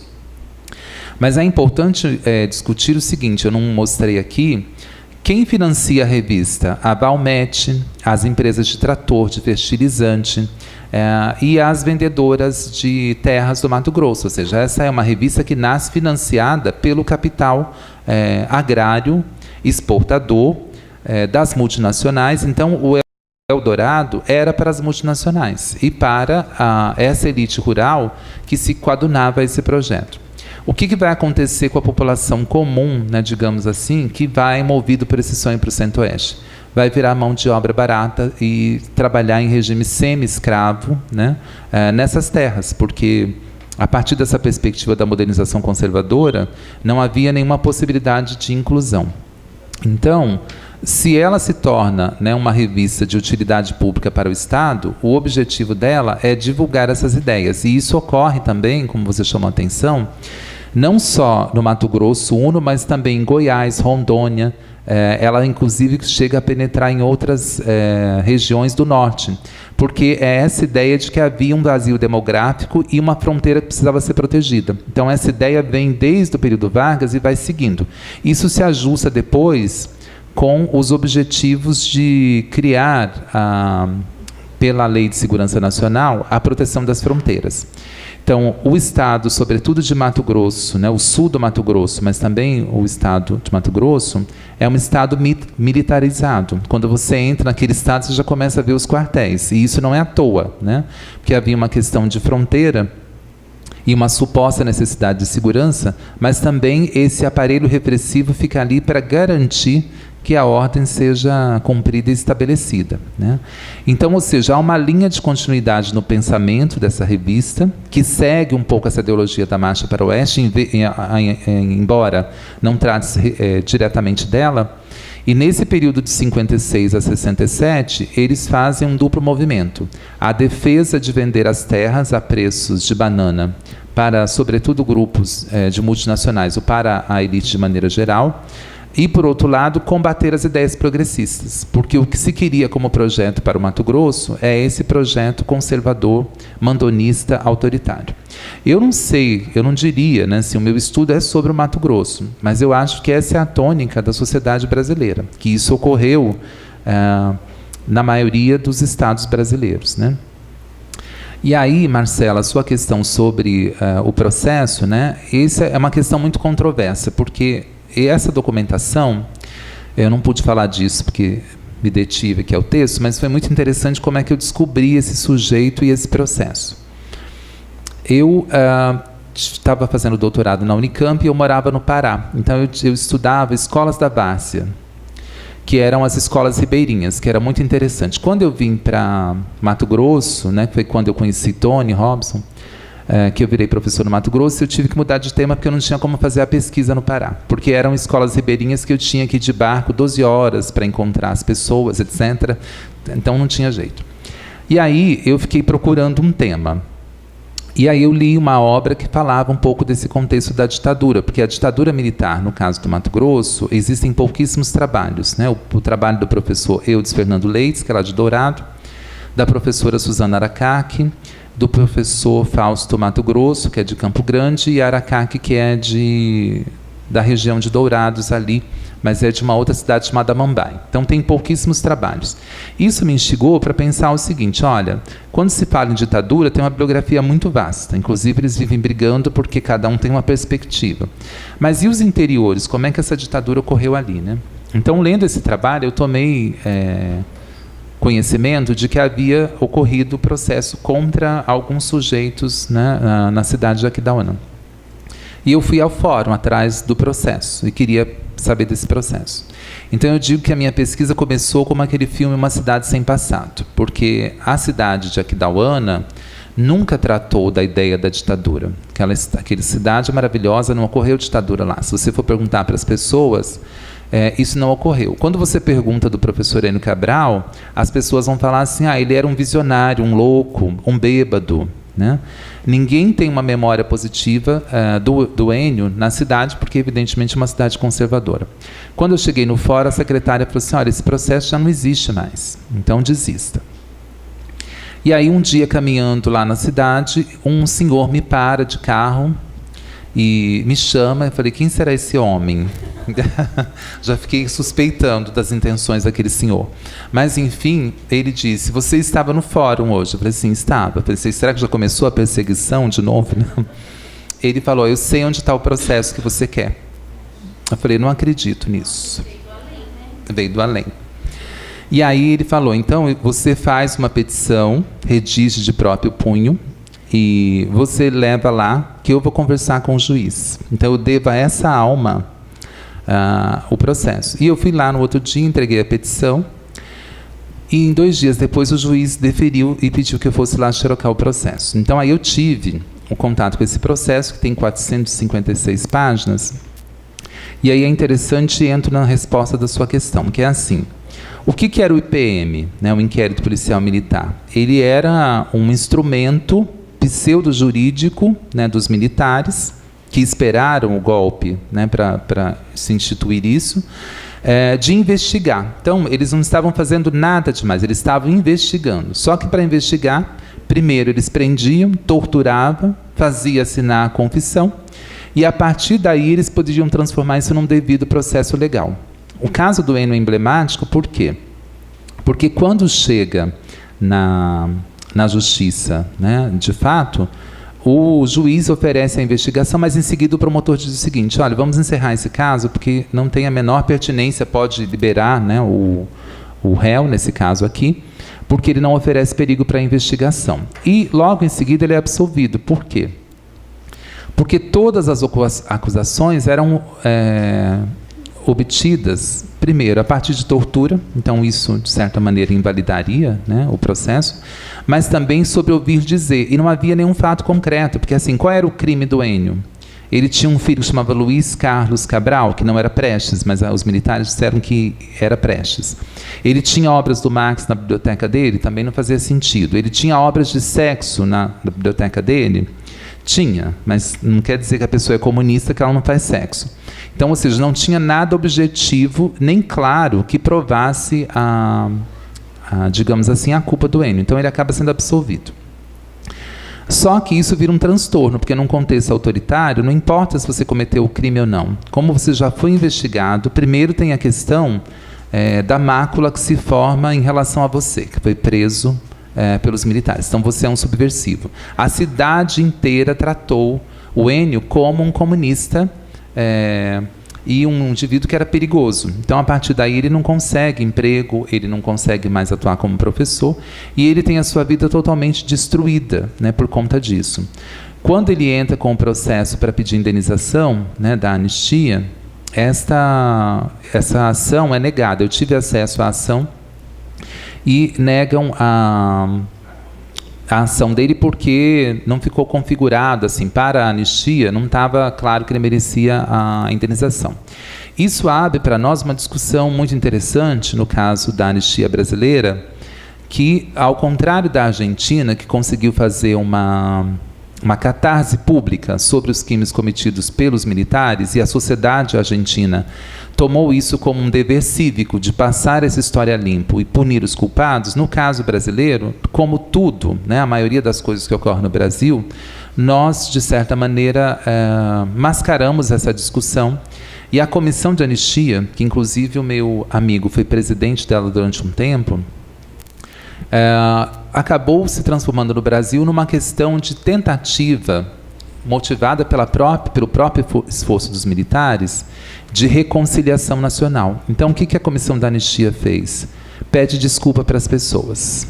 Desculpa pública, como se isso fosse tratar tudo o que ocorreu naquele período. Então, nós não enfrentamos como sociedade esse debate, né, no caso brasileiro. E era preciso que se fizesse isso para que a gente pudesse discutir a memória pública desse país. Mas, por uma série de situações, sobretudo por conta dessa perspectiva militar, né, de tentar encobrir as questões, mas também eu atribuo a isso a historiografia revisionista, que tem acochambrado essas discussões e que não quer entrar a fundo na ferida que se formou em solo brasileiro a partir dessa experiência autoritária, né?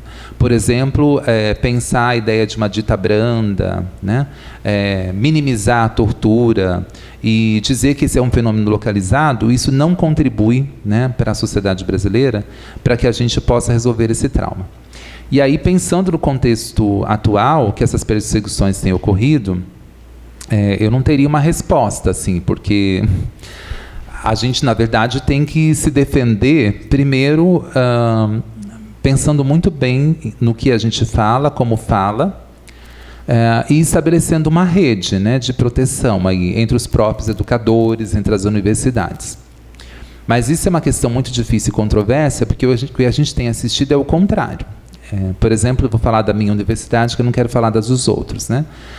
O pátio da minha universidade estava cheio de adesivo de Bolsonaro nos carros dos professores. Então, eu fico pensando, como que as pessoas parece que sofrem de uma síndrome de Estocolmo, né? Eles se apaixonam pelos algozes, porque com a reforma da Previdência sendo encaminhada, com as verbas sendo cortadas, com o financiamento sendo cortado e as pessoas defendendo esse governo, eu não consigo entender, né, o que está acontecendo. Então, eu acho que a gente está num momento bastante difícil, que é a ideia de que essa perseguição existe, mas, por outro lado, eu acho que ainda, uma coisa que é até complicada de eu dizer, mas eu vou dizer, nós ainda temos uma jurisprudência que nos protege, que é a ideia da liberdade de cátedra, que foi, inclusive, assentida pelo STF por enquanto, dizendo que, né, na sentença que deram, que os professores têm direito de dizer e discutir as ideias, né, para fazer um debate público. Isso ainda está assegurado pela nossa Constituição. Mas eu não sei até quando. Então, a gente tem que continuar falando. Da minha perspectiva, eu continuo falando, porque se nós nos calarmos, vai ser ainda pior, né? Falando já está difícil, porque o povo parece ter uma amnésia histórica, né, e sei lá o que está acontecendo. Então, nós temos que continuar falando. O que vai acontecer, quais são os desdobramentos, eu não tenho como precisar. Mas eu, da minha parte, vou continuar falando. Me chama que eu vou. Não sei se respondi.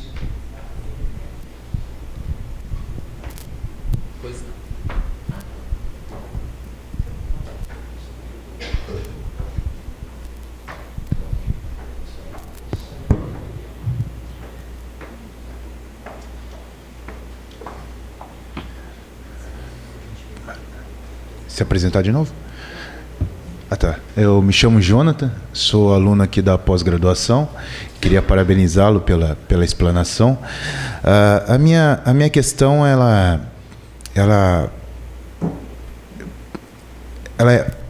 paira na área da memória.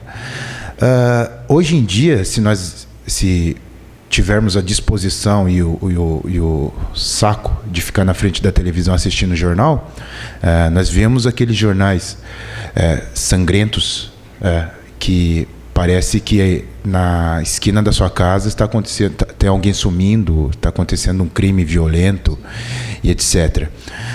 Isso traz as experiências criminosas, né, mas as práticas criminosas para dentro da casa das pessoas.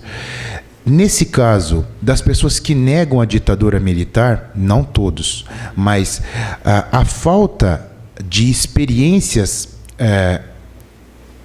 truculentas na ditadura militar, na percepção do senhor, não faz com que essas pessoas neguem, ou seja, por causa de uma pessoa nunca ter sido assaltada no período da ditadura militar, a pessoa acredita e vê os assaltos frequentes em São Paulo.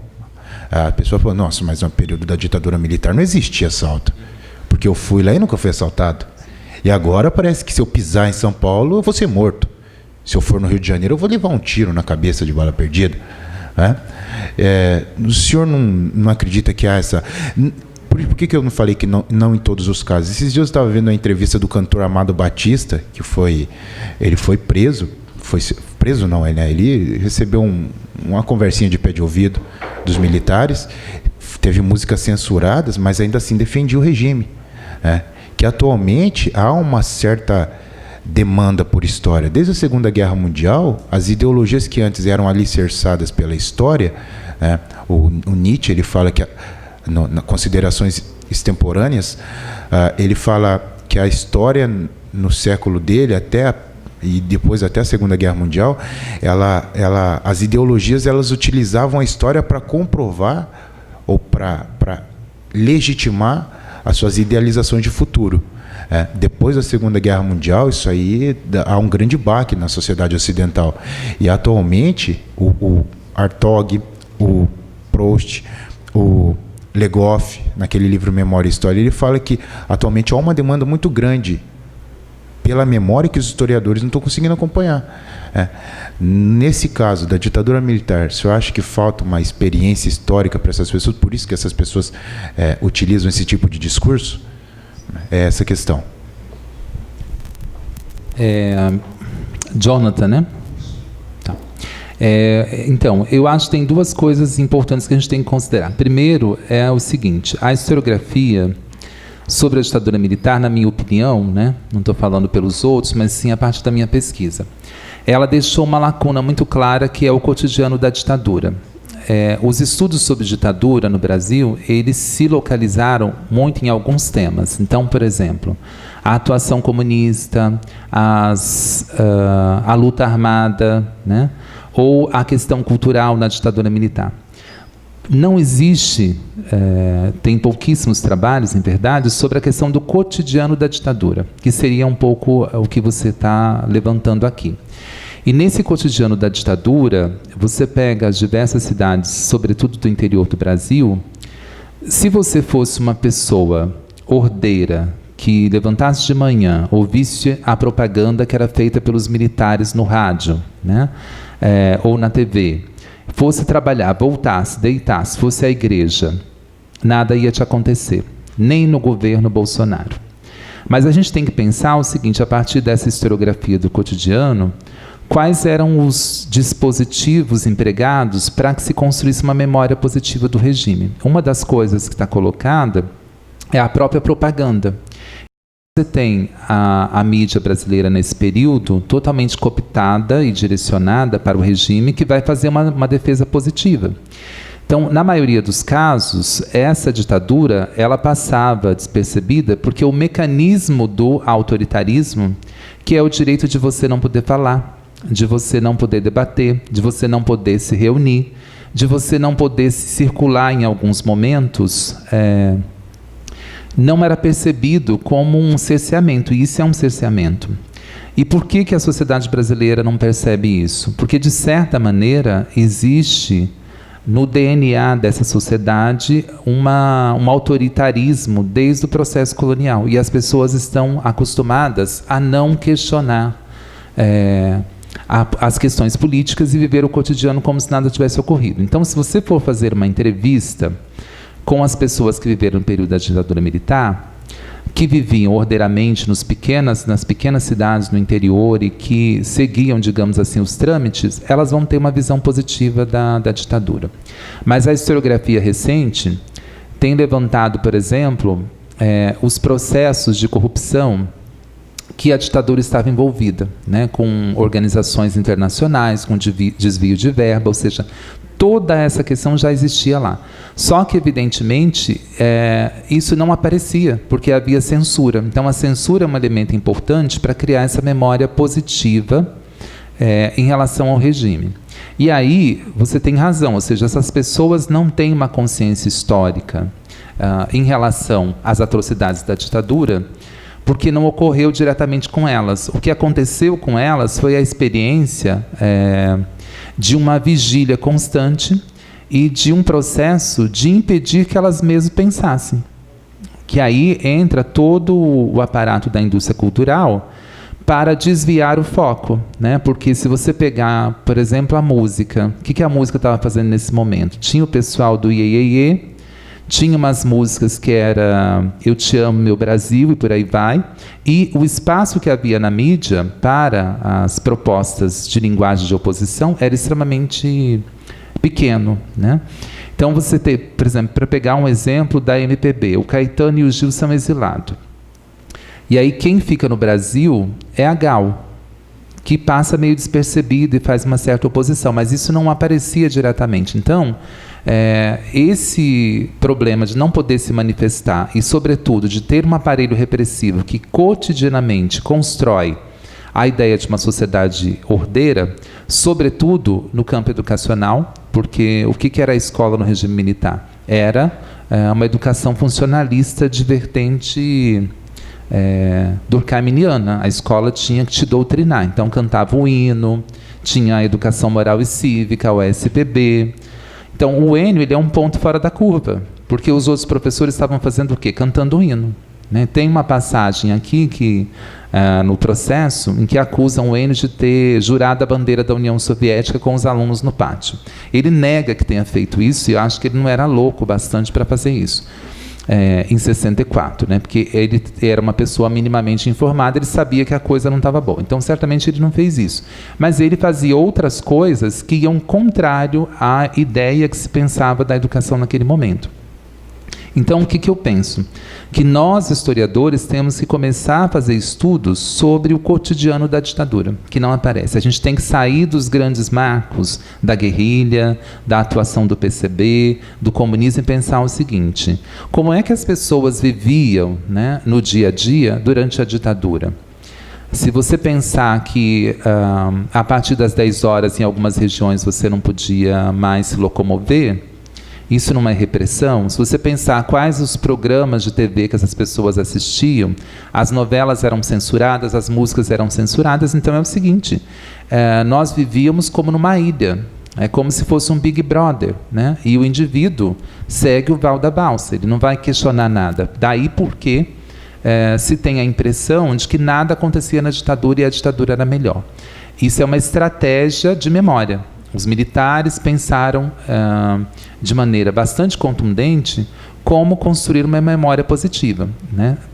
Isso fica mais claro quando eles são cínicos o bastante para dizer o seguinte: bom, a anistia anistiou, então agora nós não temos mais nada a ver com isso, né? E, portanto, os militares também têm que ser perdoados pelos seus crimes. Isso não deve ser mais colocado em pauta, porque isso é revanchismo. Então, isso é uma coisa que uma sociedade democrática jamais deveria aceitar essa tese. E, de certa maneira, nós aceitamos, né? Porque, quando a comissão de anistia, por uma série, não estou culpando a comissão, né?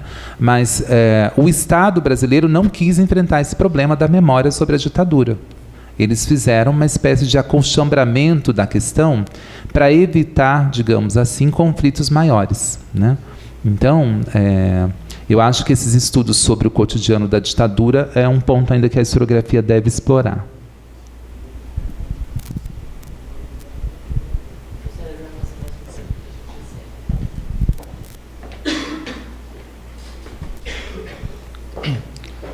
Professor Aguinaldo, meu nome é Hélio Rebelo, sou professor de filosofia nesse campus da Unesp.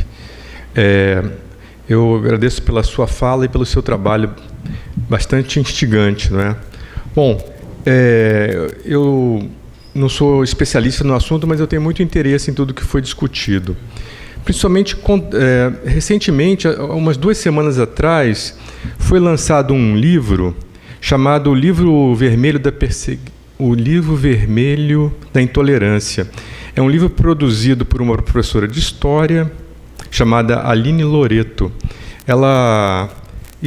Surpreendentemente, eu fui ver esse livro, porque o livro todo vermelho, e surpreendentemente, isso era uma armadilha, porque o livro eram relatos de professores que se sentiam durante a campanha do ano passado perseguidos pela esquerda, dentro de universidades, né? Bom, veja bem, o ponto esse livro se chama Perseguição, é um livro sobre perseguição. E a sua fala foi uma fala sobre perseguição. Então, eu fico pensando que valor atribuir agora a esse termo, ser perseguido ideologicamente. Porque o seu relato, obviamente, não é uma perseguição e, além disso, é uma anulação, né, do individual e de um professor, né? E eu fico pensando, bom, então o que essas pessoas de direito estão chamando de perseguição? É um bullying? Eles não estão exagerando no termo, né? Me colocando no lugar deles, digamos assim. E eu fiquei surpreso totalmente por esse livro, e eu gostaria de saber, porque não tem informação mesmo, se esse tipo de livro, né, manifestação da direita que se sente perseguida dentro da universidade, tem sido recorrente, ou esse é um caso isolado que apenas passou pelos meus olhos, né? E, por último, né, se o senhor considera esse caso de realmente uma perseguição, o que eles querem dizer com isso? Obrigado. É uma excelente questão, professor. Agradeço, né, pela questão. Eu não conheço o livro, né, não conheço a obra, mas eu tenho me deparado um pouco com essas discussões, sim, em vários lugares, né, que eu tanto lá na minha universidade quanto no Goiás, quando eu estive um tempo atrás, já me apontaram algumas questões assim. Então, ontem a professora Tânia falou uma coisa aqui na conferência dela bastante interessante, que ela mostrou como é que esse movimento de reação conservadora, né, da ultradireita não é novo, que isso está sendo gestado no Brasil há muito tempo. Eu acho que esse é um ponto fundamental para a gente entender tudo o que ocorreu desde 2013. 2013, para mim, é um ponto fundamental, porque foi ali que a sociedade brasileira talvez tenha dado o primeiro alerta de que as coisas não iam bem e que a esquerda deveria repensar como conduzir esse processo no Brasil, porque senão ia dar problema, como deu em 2016. E eu considero que, naquele momento, a então presidente Dilma Rousseff não conseguiu fazer a leitura correta daquele processo e não chamou esses setores para dialogar, porque o movimento começa lá com a questão do passe livre e depois ele é cooptado por uma série de perspectivas, né, de ultradireita que acabam criando coisas totalmente sem noção, como pelo direito de não ter direito, né, não à política, não à Rede Globo, não a isso, não aquilo. Então é uma coisa totalmente estapafúrdia. Então esse movimento não é novo. E aí é interessante pensar a ideia de perseguição, porque eles, uma estratégia que eu tenho observado do campo da direita é o seguinte: eles mobilizam os mesmos temas que a esquerda mobiliza. Então, quando eles falam assim, fazer uma discussão sobre a ditadura militar é revanchismo. Vocês estão agora querendo nos impor, né, todas as questões como se nós fôssemos os únicos culpados. Quando pega a questão do racismo, aí nós temos o racismo reverso, e vem toda uma discussão sobre isso para também tentar anular. Então, essa ideia da perseguição, né, eu não conheço a obra, mas eu acho que essa é uma estratégia do cinismo de ultradireita. Porque, primeiro, a esquerda ela tem um problema sério com o qual ela tem que lidar, que é a tentativa de ser democrática. Então, por exemplo, pelo menos pela minha experiência que eu observo aí dos movimentos dentro do interior da universidade, quem é de esquerda tem uma preocupação em defender o seu ponto de vista. É claro que há embates, né, com os outros agentes, mas não querem cercear o direito de falar. A gente, inclusive, chama para o debate. As pessoas não vêm. E quando a gente contesta a ideia delas, através de textos, através de debates, né, de exposições públicas, e aí elas vão dizer, não, eu estou sendo perseguido, porque eu não posso divulgar a minha ideia. A primeira coisa a considerar é o seguinte: a ideia dela já é uma ideia de maioria. Esses professores que estão defendendo, né, a ordem dominante, defendendo esse governo autoritário, em uma perspectiva de educação funcionalista, que tem como objetivo formatar os alunos para continuar a ordem vigente, eles já estão num campo hegemônico. Então, eu acho que isso é uma estratégia do cinismo, que é tentar acusar os divergentes, da perspectiva deles, de estarem perseguindo e não deixar que essa hegemonia se complete. E aí a gente tem que fazer um contraponto com, por exemplo, o caso do Enio e de outros professores, que, por defender uma perspectiva de uma educação progressista, em que todos os sujeitos possam falar, possam ter uma divergência de opinião, esses sim são perseguidos, na verdade são caçados, porque eles são demitidos, torturados. A ultradireita não está sofrendo isso, né? Então eu encararia muito mais como uma estratégia cínica de tentativa de desviar o foco, né, da discussão, e tentar defender uma ideologia que já está consolidada, que já é hegemônica, né? Não sei se respondi o senhor, professor, mas eu entendo um pouco por aí. Obrigado pela sua pergunta. Eu só queria completar, baseado no que o senhor disse, que depois eu fui olhar as referências dessa professora que escreveu esse livro. E mais surpreendente ainda, ela é uma estudiosa de Nietzsche. Olha,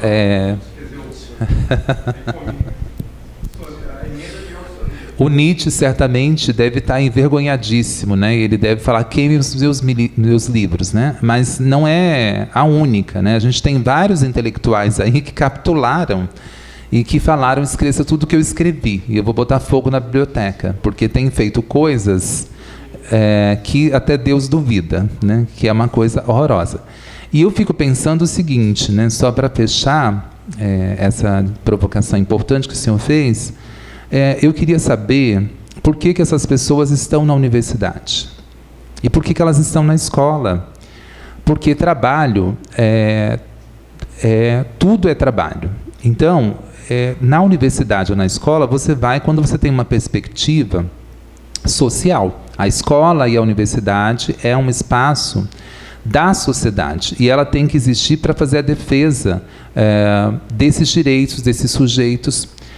As pessoas não vêm aqui só para ganhar o dinheiro, até porque a gente não ganha tão bem assim. Elas poderiam ganhar mais em outro lugar. Inclusive, dependendo dessas ideias, certamente elas já seriam assessores do atual governo.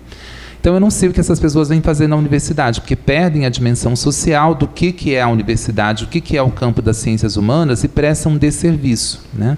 E o pior de tudo, o que me irrita mais, é que toda essa gente foi financiada pelo Estado brasileiro, pelo dinheiro da sociedade, para estudar Nietzsche, para estudar Marx, e agora rasgar todos os livros e se prestar a esse papel ridículo que alguns intelectuais brasileiros têm prestado. Eu acho isso lamentável, né?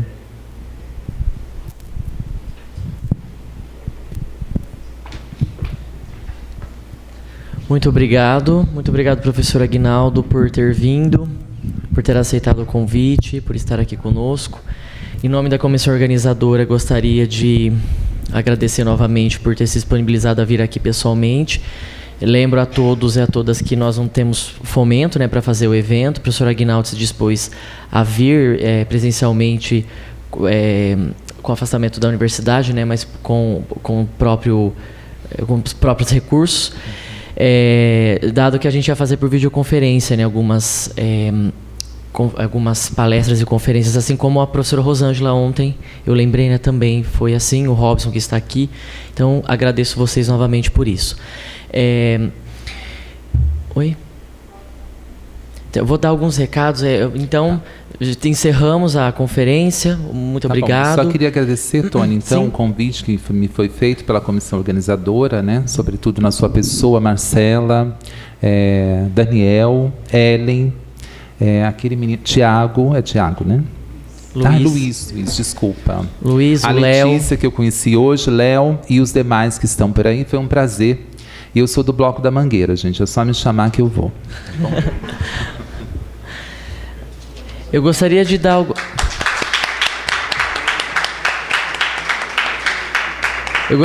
alguns recados. Bom, primeiramente, quem está aqui não assinou a lista de... Ok. Bom, à tarde nós teremos o fórum discente, né, da graduação e da pós-graduação. Relembrando, começa às 14 horas aqui mesmo no Anfiteatro Merice. À noite teremos a mesa redonda, a história e... Nossa, eu sempre esqueço. A história sobre vigilância, que a Marcela vai fazer a mediação, também vai ser aqui. Amanhã nós teremos as duas atividades lá no auditório da nova central de salas de aula, que de manhã vai ser a mesa redonda, né, História e Intolerâncias, e à tarde, conferência do professor Hélio e da professora Zélia. Tinha mais alguma coisa para falar? Acho que é isso, gente. Agradeço a presença de todos vocês. Lembro mais uma informação. Amanhã, a pedido da professora Zélia, nós faremos de novo, né, a exibição do vídeo em homenagem para o professor Carlos Eduardo Jordão Machado, antes do início da conferência do professor Hélio. A professora Zélia vai ser a segunda conferencista. E as imagens que estavam passando, como backdrop, vai passar durante todo o evento, são gravuras e aquarelas do professor Carlos Eduardo Jordão Machado, que a filha dele gentilmente cedeu para que nós fizéssemos a exibição. Muito obrigado e até à tarde.